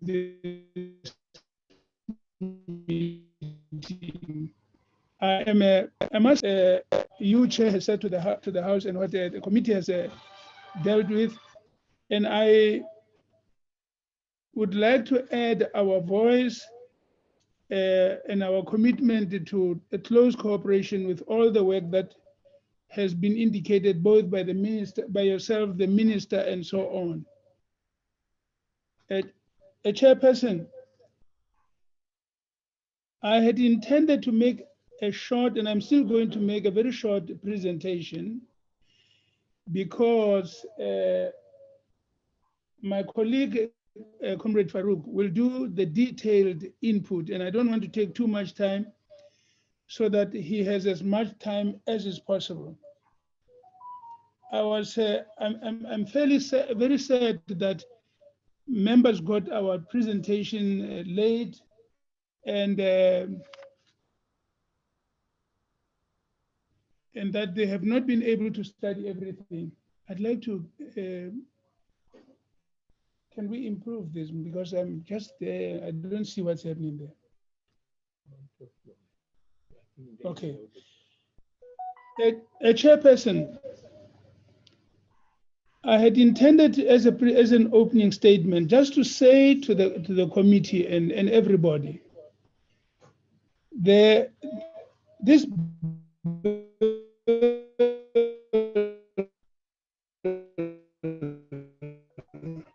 as the minister has shown, is a very complex bill. It deals with quite a lot of issues, and I'm glad that he's tabled all the other amendments that will have to be considered and the steps that are going to go on. Because the origins of this bill that was passed, bill B3422, 2020, the origins of this goes right back to the Freedom Charter 1955. I don't have time to deal with the detail of that, and I don't think members are ignorant of the history of the country. The critical thing here is that we are continuing the process of our constitution making. And we had come along with this, and at a certain point,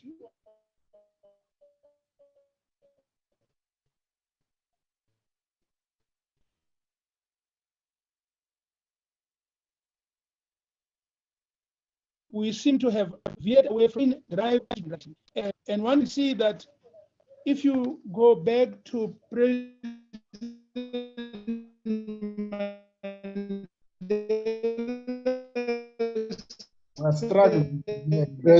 Chairperson? Yes. Chairperson? Yes. Can you request the veteran to position himself properly? Yeah. Honorable Lekota? Yes. We are struggling to hear you properly, but it's good that we have beamed the presentation. But maybe if we can switch off your picture for better connectivity, because members are complaining that we are not audible enough. Do you get that?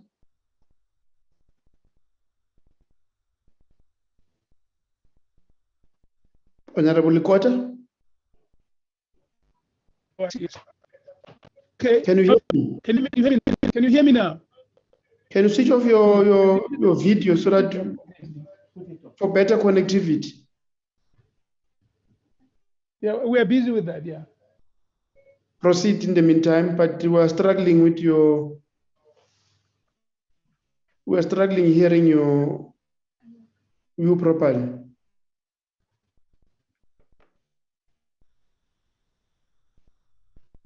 Honorable Lekota? Honorable Lekota? Hello? Yes, Honorable Lekota.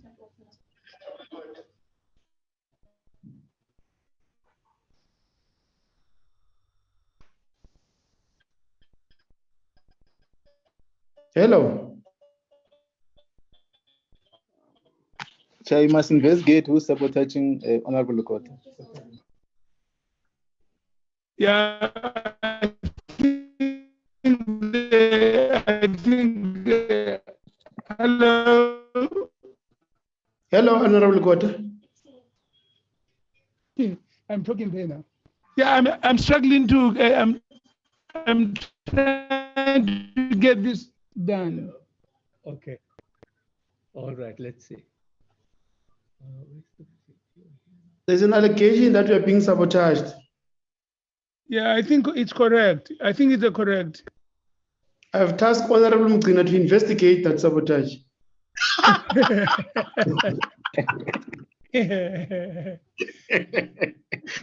Hello. Yes, Honorable Lekota. Can you hear me now? Correct. Thanks. Yeah. Okay. The point I was trying to make. Hello. Yes. The point I was making, and I'm making it very brief, is that we are continuing with the constitution making that we started at CODESA, if you like.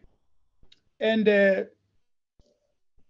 I was reminding this House that at the time when President Mandela was making his last speech when he was retiring, he made the point that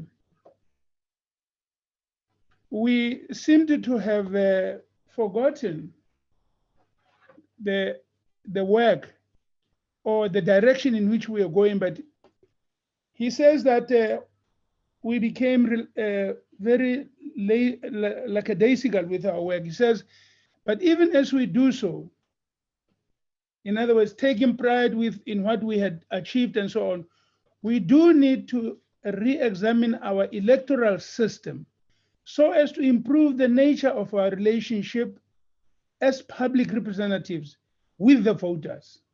He was pointing out that we had been drafting very well, guided by the Freedom Charter, doing the Constitution, and then he says, questions have even been raised as to whether this House is not a carriage on the gravy train, whose passengers idle away their time at the nation's expense.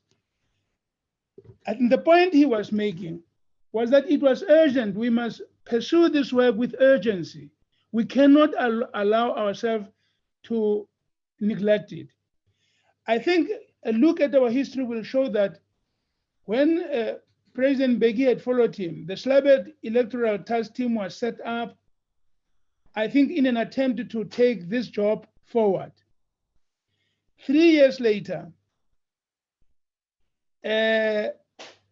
nothing had been done, and Parliament set up a committee chaired by MP Prex Govender to tackle the issue once again. That committee found that we still need to do something about the election system, and said it needed urgent reform, and recommended, as indeed the Slabert report had also recommended, that we need to have a mixed system which will attempt to capture the benefits of both the constituency-based and proportional representation electoral system. That same view, by the way, was also followed up and supported by the COSATU 2006 conference. It's in the same vein that we needed to do something about this. But for some reason, we did not move as quickly as we should have moved. At this point, I just need to say that Parliament was jacked into action as well, because in 2017, after great and lasting harm was inflicted, the National Assembly instituted the high-level panel under former President Motlanthe. In its assessment, that is the Motlanthe High Panel Committee, in its assessment, it appointed to key legislation and the acceleration of fundamental change. Published in November 2017, the panel forcefully reiterated the following on page 568 of its report. Namely, it says, one of the major challenges with the current electoral system is the weakness of the proportional representation system in holding politicians to account to the electorate. Moreover, members of parliament are appointed not directly by voters, but rather by their party, based on candidate lists submitted to the Electoral Commission ahead of the elections. This makes them beholden to the party and its leadership rather than voters, and places party politics and loyalties ahead of effectiveness and delivery. You see, the point here having been that the Freedom Charter had declared that the people shall govern, that it is the people who will say what needs to be done, not somebody on their behalf. At this point in time, everyone agreed about the electoral reform, but still not much was done. Finally, Parliament was jolted into grasping the nettle. The New Nation movement approached the Constitutional Court in August 2019, asking for the right of independent candidates to stand for the provincial and national legislature elections to be recognized. This is what led this action to the Constitutional Court and to the 11th June 2020 when Madlanga J concluded that Section 19(3)(b) of the Constitution, read with Section 18 and the other cognate rights, must be given its full effect. This goes back to the Constitution, where we had started writing the Constitution from at the beginning. Madlanga returned us to the Constitution, and Parliament was given 2 years to comply with the judgment of the Constitutional Court. The point, therefore, that the minister is making, that we have to look at the Constitution. It's a very wide issue we have to look at. We must study these various legislatures so that our Constitution, our Electoral Act must comply with the Constitution to the fullest. And this is where we are at. I think we are still on the journey to write by this act, which we are going to do now and then send to Parliament. We are still fulfilling the promise made to the people. And I think that the minister, in setting out what we need to be doing now, is in fact in consonant with our approach. We think we should all move in that direction and make sure that when ultimately the Electoral Act of this country is written, it enables the people of this country to achieve what was promised to them in the Congress of the People in 1955. Chairperson, I think with this opening statement, I'd like to leave the matter there so that we can ask my colleague here, Mr. Farouk Kasim, to do the whole presentation, because I just wanted to make sure that by these observations, I open the stage so that we can proceed to make the remainder of the presentation. I thank you, Chair, and I'm going to ask Mr. Kasim to take over here so that all of us can follow the presentation on his screen. Thank you. Yes, that permission is granted. Mr. Farouk can proceed, but take note that we have far less than 10 minutes to. I would like to appeal to you, Chair, that if, with the powers invested in you, you may consider allowing for this to be completed, please, sir. I can only allow it to an extent that it's 10 minutes, but we have less 10, but take 10 minutes.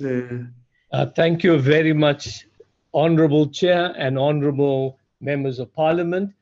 Can you see the screen? Correct. Right, thank you. So what I'm going to do, I'm going to go quite quickly through the more technical parts of the bill, having had the introduction from Mr. Lekota.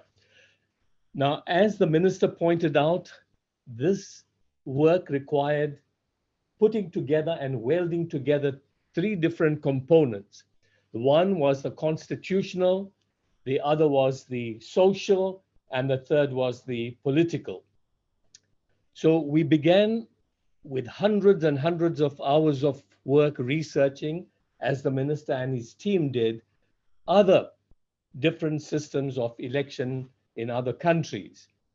And then we started by saying, right, let's begin to see where we need to insert a role for independence.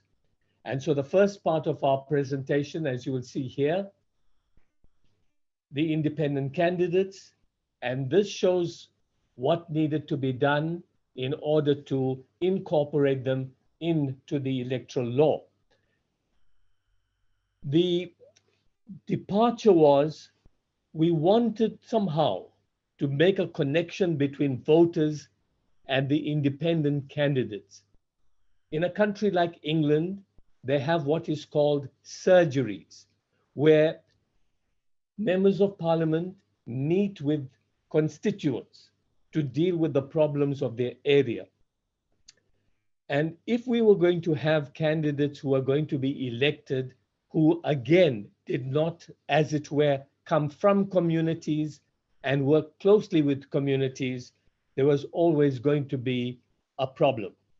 So we decided that there should be a number of wards in a constituency, and I'm going to come to constituency very quickly, that should be conjoined. And at least about 700 to maybe 1,000 people there should support the candidature of the independent. So that after the election, looking at the results, the IEC would be in a position to determine where an office for each member of parliament should be, a physical office where surgeries could be held, discussions take place, and the problems of communities taken to the various legislatures. So that is what you will see there on slide number 13. Then on slide number 14, the question of what happens with the Bill of Rights. Now, the Bill of Rights is the responsibility of all those who are elected to take forward. And although we have one of the greatest Bill of Rights in the whole world, it has been more locked in paper than shown in action. So here we put in a provision that whoever was standing as a candidate would, in a personal manifesto, apart from the party manifesto, indicate how and in which way the Bill of Rights would be advanced. Because if that is done, then the question of service delivery and the happiness of the people of the country with their public representatives would be made manifest. So I will jump down quickly to what's in the Constitution. And of course, my leader indicated that our need to keep our connection with the Freedom Charter alive through all of our history, because it is one of the most important seminal points in our politics. So sections 41C of the Constitution, 42.3 of the Constitution, and 46.1D of the Constitution had to be taken into account to ensure that we had a system of government that was effective, transparent, accountable, and coherent. The link between what is in the Freedom Charter and the Bill of Rights is shown in slide number 19. And all of us who value our history will value the need to keep that connection alive. And we've done that throughout in the bill. Part 4 deals with another aspect of our Constitution, which is very important, but has been very problematic. And that is cooperative governance, Chapter 3 of the Constitution.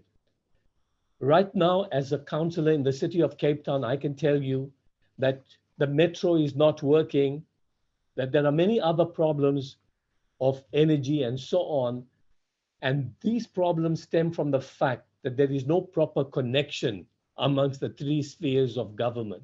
And so chapter 3 is a wonderful chapter on paper, but has not been given effect.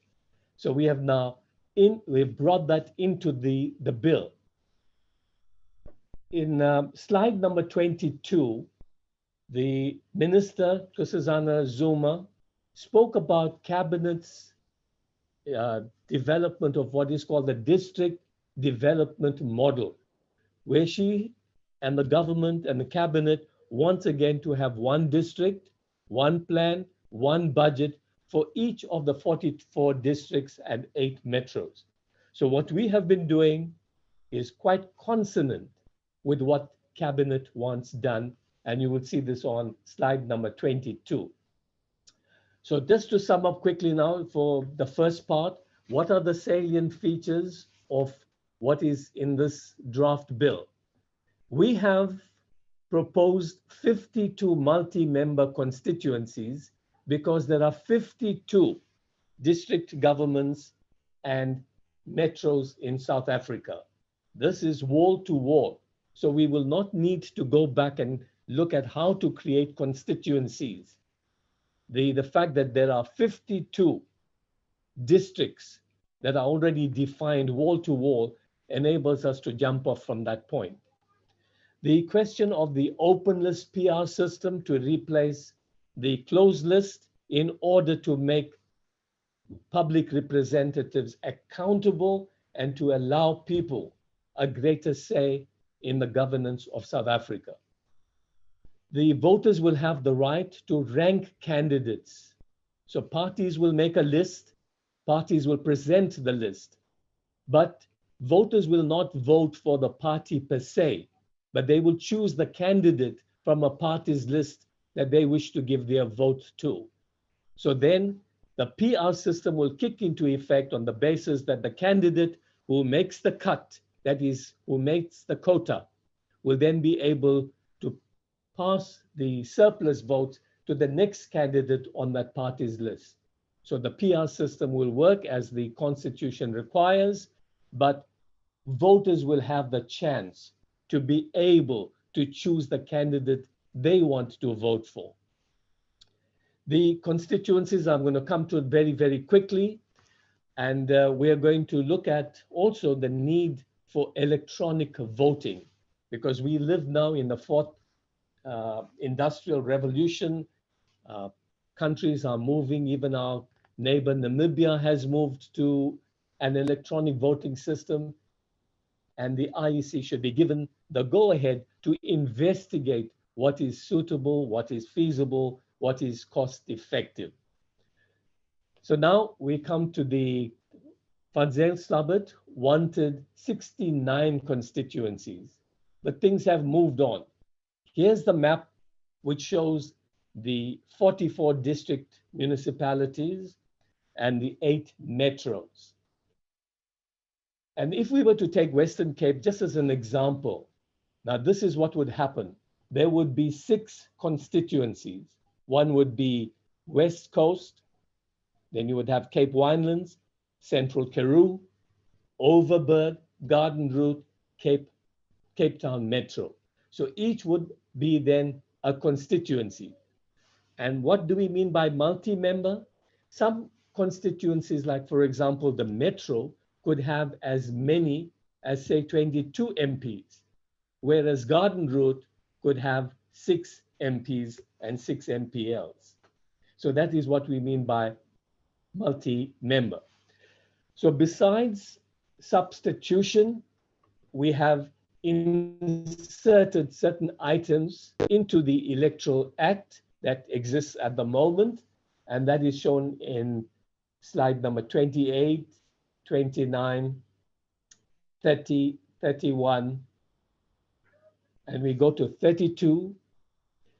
Again, the point is made that we want to bring contiguous wards together to see where support for a particular MP or MPL lies in a constituency. So that is where the office of that MP or MPL can be situated.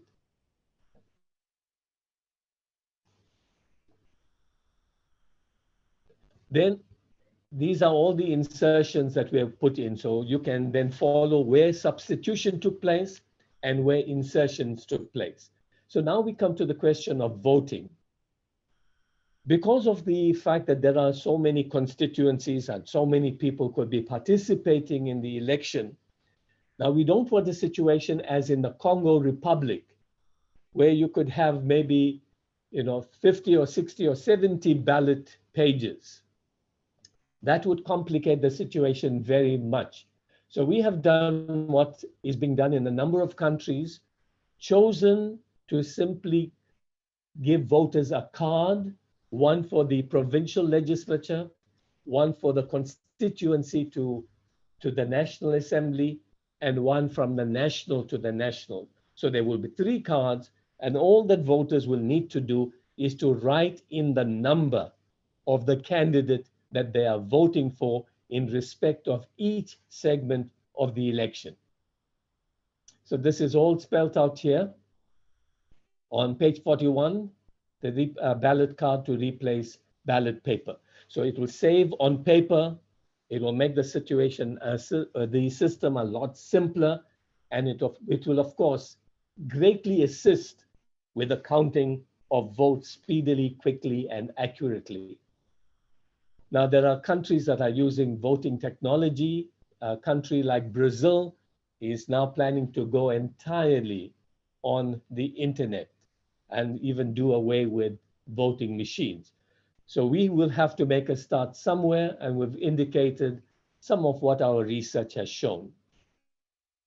Now, the next issue for us, which was very important, was a question of affordability.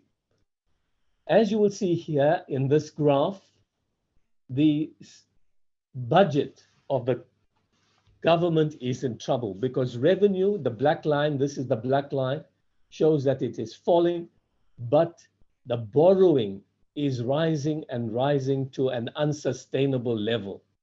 And the National Treasury and even the President have indicated that the situation is totally unsustainable.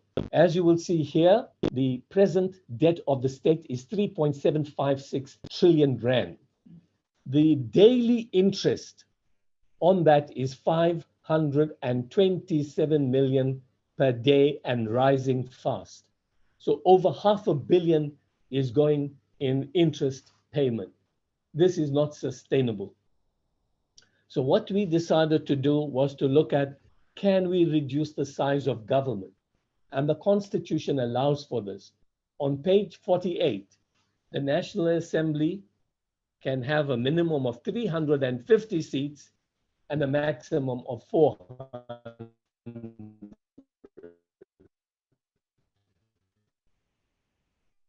And a formula has to be devised to determine the GDP as the basis of making that formula.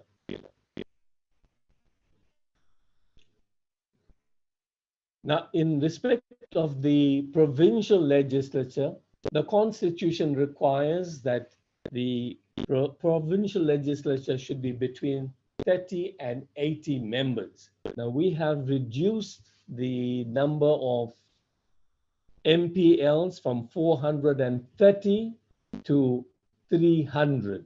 So there will be a saving of 130. Now, this gives you an idea of how the reduction of the seats will work, so that from 430 here, it will be 300 if the proportion of the population is as at present. So the population number will determine the final number of seats. So there it is, you can have a look at that. No provincial legislature will be bigger than 40, and no provincial legislature will be lower than 30.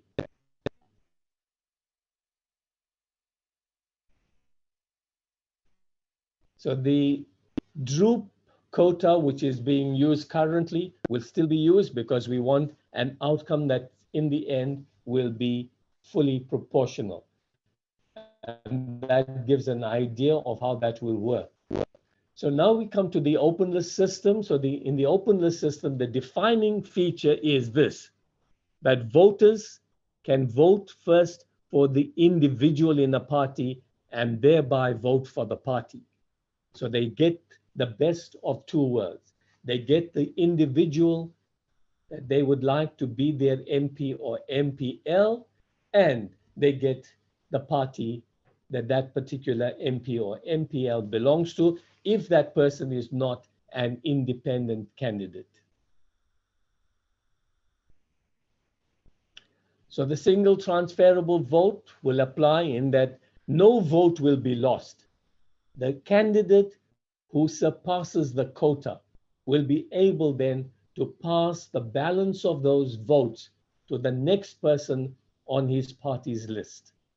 Independent candidates before the election can determine whether they wish to give their unused or surplus votes to anyone else.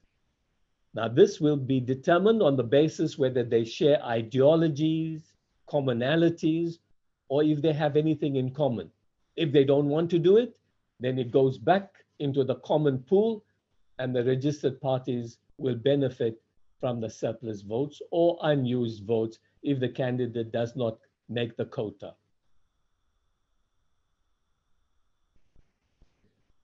The rest of it is something that everyone is familiar with, the refund of deposits, designation of candidates.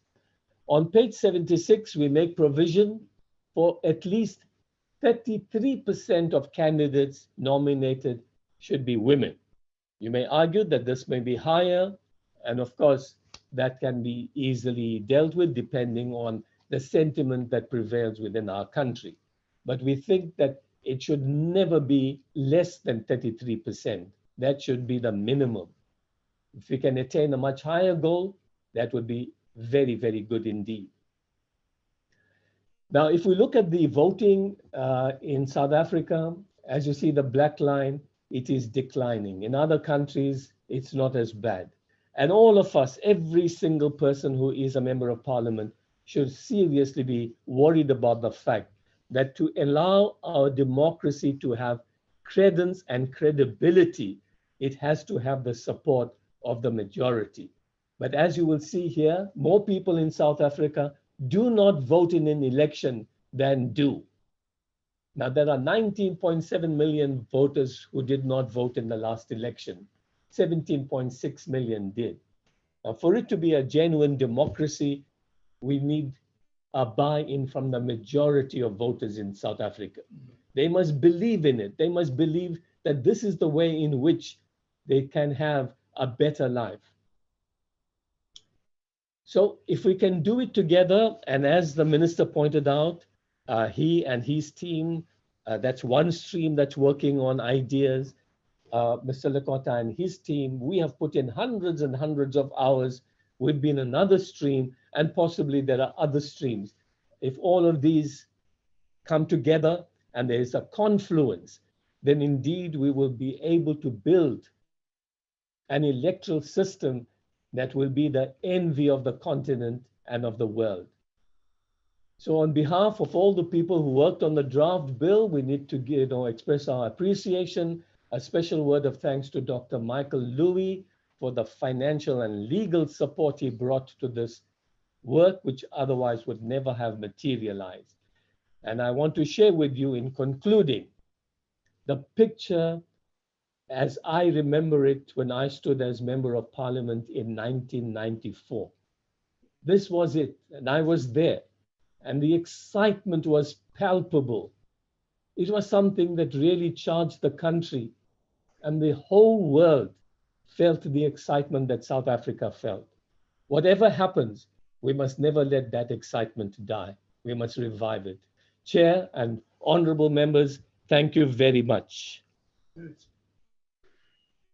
Chair, thank you very Thank much. you. It's back to you, sir. Thank you, Honorable Lekota and Mr. Kasim.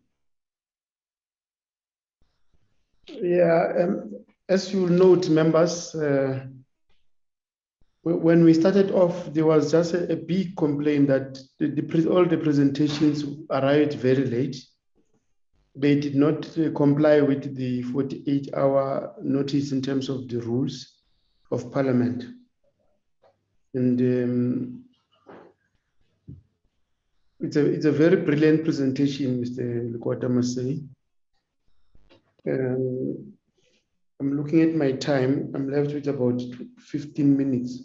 I'm just trying to outline a process of how do we deal with this going forward.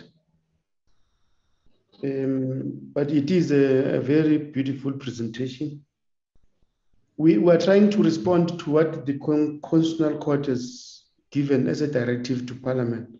The Minister was correct that it's Parliament that must pass the law, but given the financial implication of this nature, we feel that it must be initiated by the executive, because the policy position, policy directives of the country will always be within the executive where the president sits.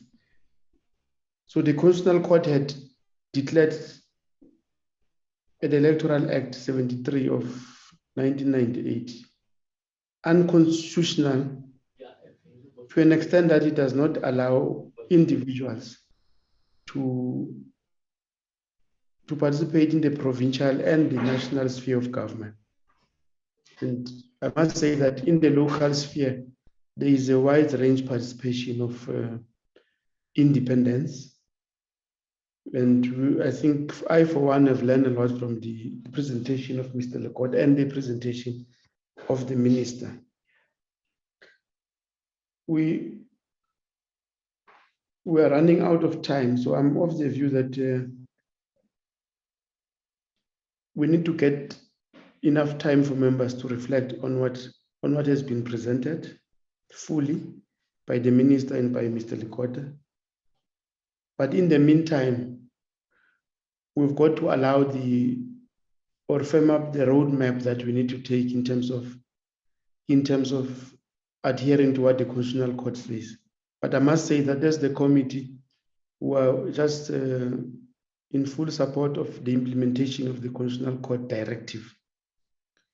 I think we need to start with I'm going to write to the speaker that we start a conversation in terms of the conversation of the political parties. And as Parliament also, we need to start engaging stakeholders. And members of the committee have been also worried that they need to consult with the parties and presentation arrived late. So I would want us to close this meeting along those lines. But I see your hand is up, Mr. Lekota. I'm going to allow you to speak to the process-related issues. Okay, then I see Honorable Lizelle is hand is up and Ngini.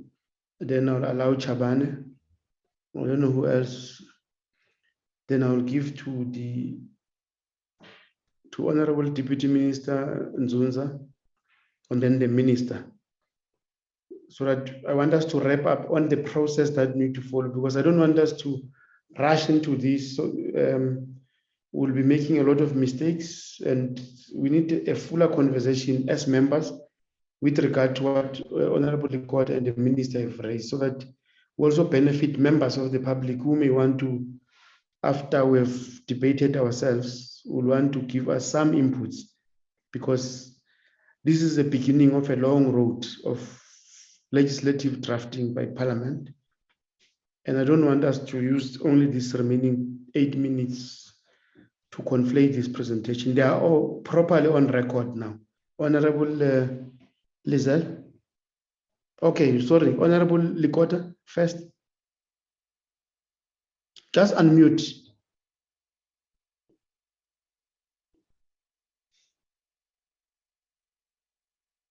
Assist him, Mr. Kasim.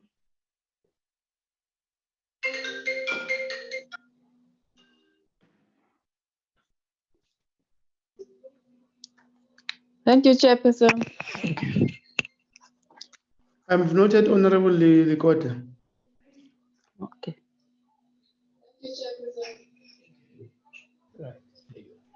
Hello.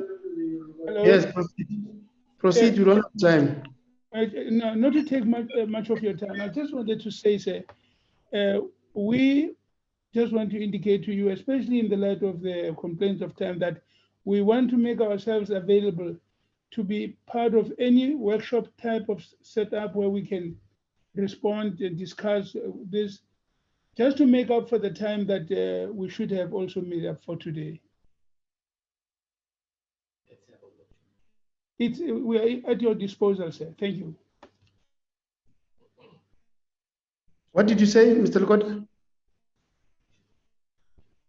I was saying where you, Chair, and your team should need us.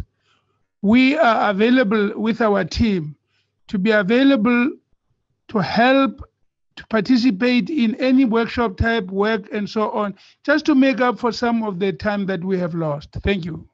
Thank you. Certainly. Certainly. Honorable Chanji. I was next, but I'll wait for the Honorable Chanji. Yes, I see you are co-chairing. Honorable Chanji.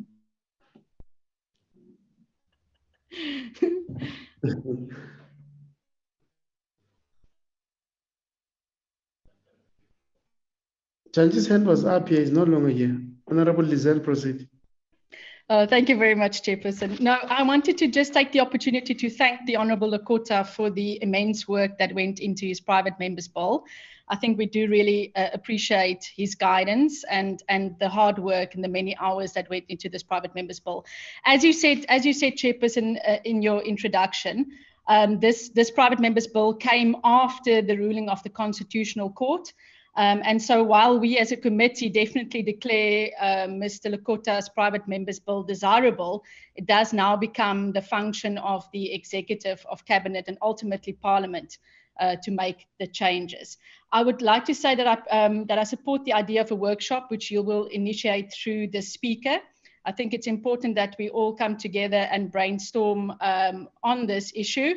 I do, however, think that a lot of the work's already been done for us through the report of the late Dr. Van Zyl Slabbert. And personally, I do think that the mixed system as he proposed would be a workable solution. But ultimately, like you said, Chairperson, we will be guided by the views and the inputs of citizens, ultimately into how they would like to see our voting system look going forward.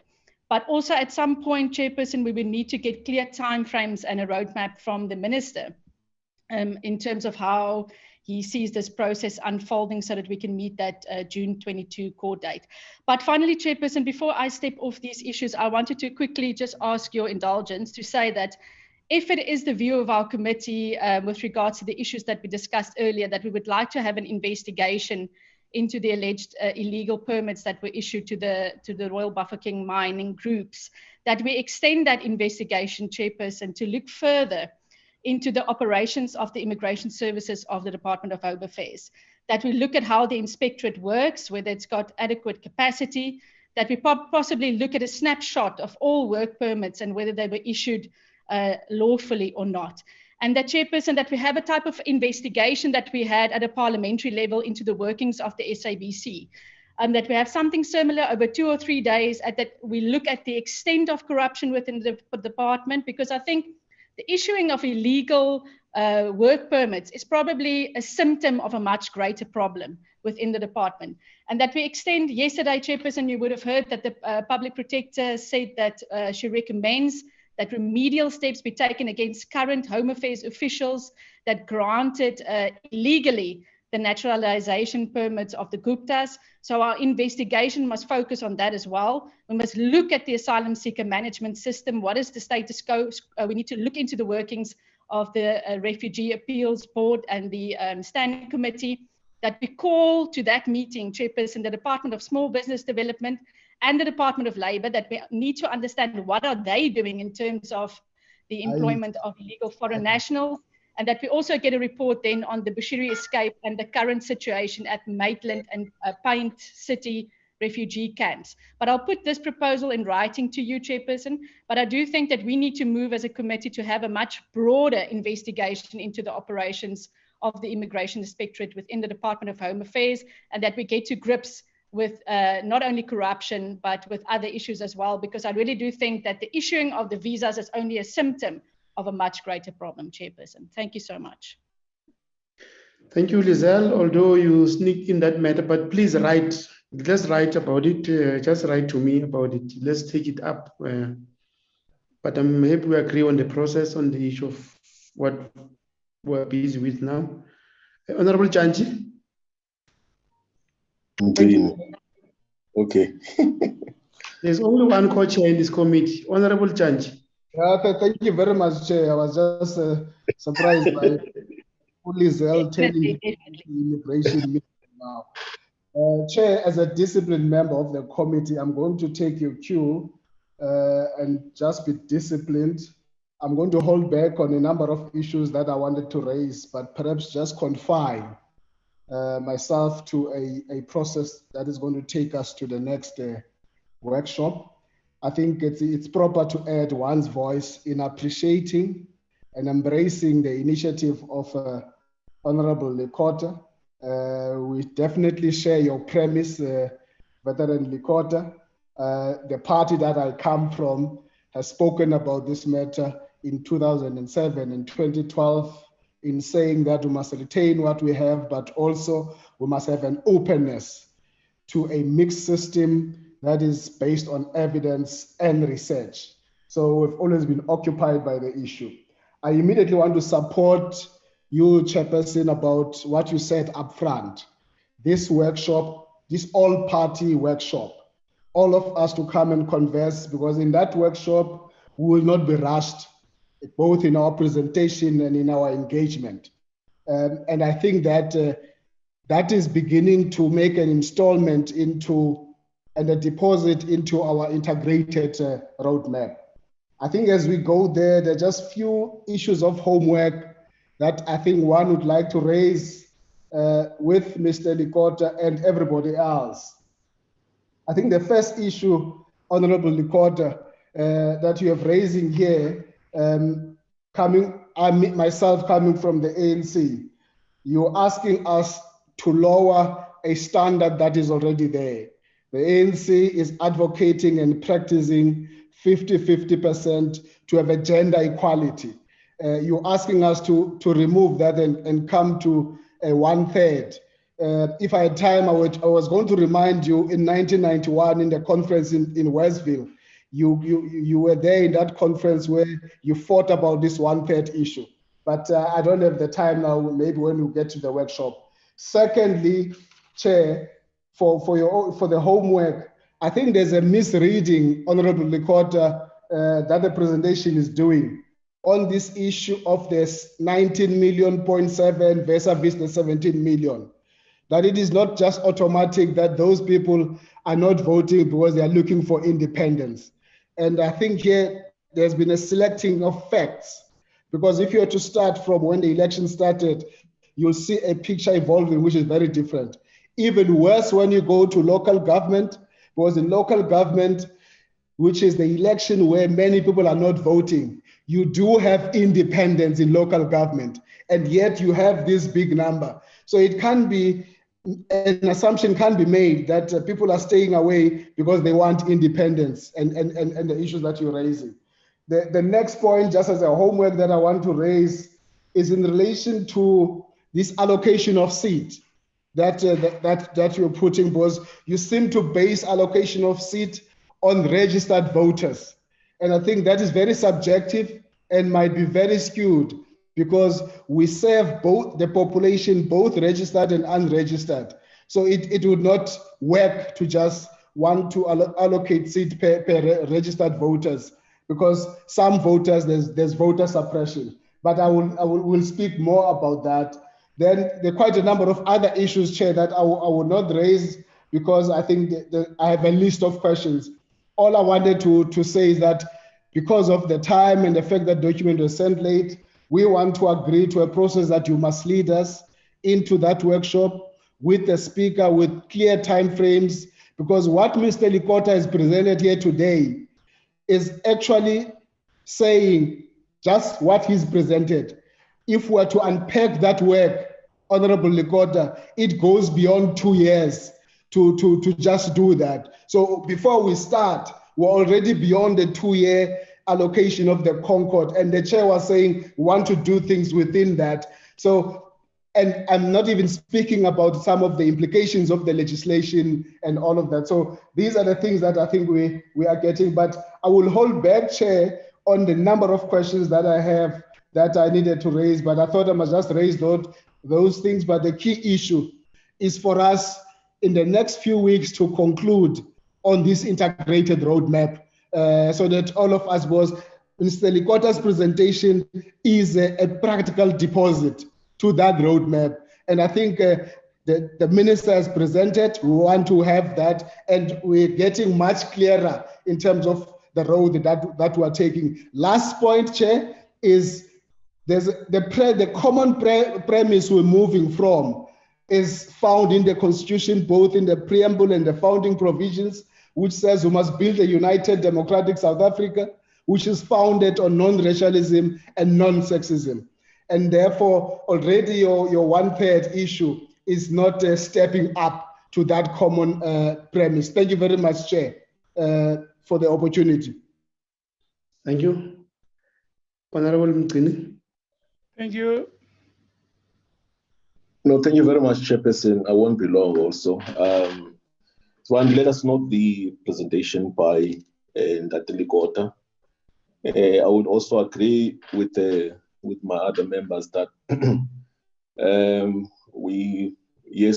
my proposal also was to let us call for a workshop, and especially for the whole day, so that we can deal with these matters step by step. It's a very important bill that we need to look at, and we must not rush into it, and make sure that we also give our meaningful inputs. Also, we will write the policy proposal for consideration when that workshop is actually called.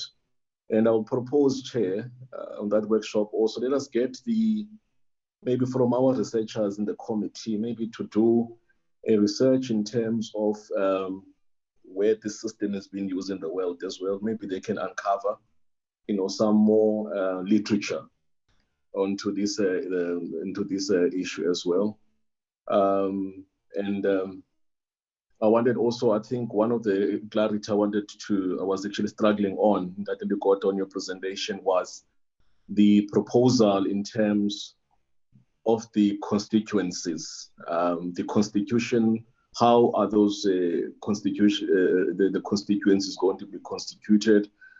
Because you know that they've got different numbers of voters and all of that. So it didn't go much detail into the technicality. For example, in metros, you've got over 1 million plus voters, and how in your proposal, how would you take care of that? So we need to be really more technical in how does this thing is going to really work in terms, the technical part of it, and with examples. Also, we will, on our side in my party, we will submit a proposal, a documentation proposal that will enrich this debate, because we say that as the EFF, we support, as part of the committee as well, we support that this process of inclusion of the adult independence must actually happen. And also, Chair, let us also get the views of the IEC on this matter, since they are the major stakeholders on this topic, in terms of how do they view all these things, how is it actually going to be played out. Yes, with my colleague that is member Janji there, let us get clear timelines now, because I saw that last time we said we don't have too much time on this issue as well. Let us have proper timelines, and when and what, who's going to be doing what when. And please let us maybe try and call this workshop ASAP. Let us get some time as well. I agree also that on this issue that we need to have a policy in this bill. It must be with no negotiation. There must be no negotiation on this. There must be 50 plus women representation, and we can't go down on that. And it must be. You cannot, as my colleague said, we can't lower the thing is cut down. I do support him on that. So let us. I support Chair. Let us have a detailed. Let us have a detailed workshop. I've alerted my party as well. They've got the documentation last night. So it is our position that let us do our work. We'll submit a position to document our side. Let's call for the workshop. And if it needs be, maybe each political party can maybe give a 5-minute, 10-minute presentation. How do they view this thing playing out in terms of this bill to enrich what has been there as well? Thank you very much. Thank you. Before I give to Chavane, we have a visiting member, Mr. Mulder. Can you just say something? Thank you, Honourable Chair. I was actually covered by the previous members, so I thank you for the opportunity. We will also do a proper study and participate in the process further. Thank you for recognizing me. Appreciate it. Thank you. Thank you. Honourable Chaban. No, thanks, Chair. Let's appreciate the briefing from the Minister and the progress that has been made forward. And also appreciate Veteran for this presentation. It's our view that we're beginning to deposit conversations around what the Concord judgment has directed us as members of Parliament to consider. Chair, I think I affirm the approach proposal of Honourable Janji on how we articulate, but I think we need to be firm on specifics on how we need to move forward, Chair, which I want to propose, Chair. One is that, Chair, let's firm up what you have proposed on the interacting with the Speaker for a workshop, and also interfacing with the time frame that workshop is going to be held. Because Chairperson will need to give more inputs both to political parties, the NGOs, and our people to have conversation around this matter. So I think it's important, Chair, that all of us, we concede to request yourself to interact with the Speaker. Chairperson, you know that the IEC has presented an overview generally in terms of the outcome of the Concord judgment. And also they've conducted 3 or 4 conversations around this matter. We may need, Chairperson, to resolve that. They must come to the workshop of the Parliament to interface with the issues they've raised in the committee, so that more we benefit and members benefit on the issues that they've raised to the committee. So I thought it's important, Chair, that the IEC come back to this workshop. We need concrete time frame, Chair, from the Minister in the next meeting, perhaps in his responses. Time frame in terms of the stages that they're going to engage with at the level of Cabinet. That must form part of the roadmap that Parliament in its workshop is going to endorse, Chairperson. The last point, Chair, is that the ANC, upon the Concord judgment, is engaging with its structures and having conversation on this matter. And I think that workshop will be able to give space for its articulation on the proposed views on how we think as the ANC we need to move forward around the response on this issue. Some of the issues which Honourable Janji raised around what the Veteran raised, I think we must benefit more in that workshop. I fully agree with the Honourable Mkini that we may need to allocate, in particular, Chair, political parties to deposit their view around this matter. That will begin conversation with our community, the constituency, and all involved stakeholders in this matter. Thank you, Chairperson. Thank you. Honourable Nzunza. No, thank you very much, Chair. I think after the presentation by the Minister and the Honourable Lekota, I think we can all agree that we are dealing with a very a complex issue that will have long-standing implications on our democracy, and as such, we need to really pay attention. I think we must also thank Honorable Lekota for the presentation that has been made. It really opens the eyes, and I think we can all see in terms of the direction that we want to go to. There are issues that I think we need also to raise from the presentation around the issue of women representation, 33%, and also around the issue of transferability of votes as to the practicality and what are the implications of those things. I do think, Chair, as you have also proposed, that we must therefore take this as part of a deposit into a workshop that we had long talked about, but we must see it through practicality. And that particular workshop, as we had said, needs to involve all stakeholders. As Honorable Mgcine was saying, that we should include the IEC and various stakeholders, obviously ourselves as a department, so that when we move in terms of practicality, we then move all of us together, having shared ideas.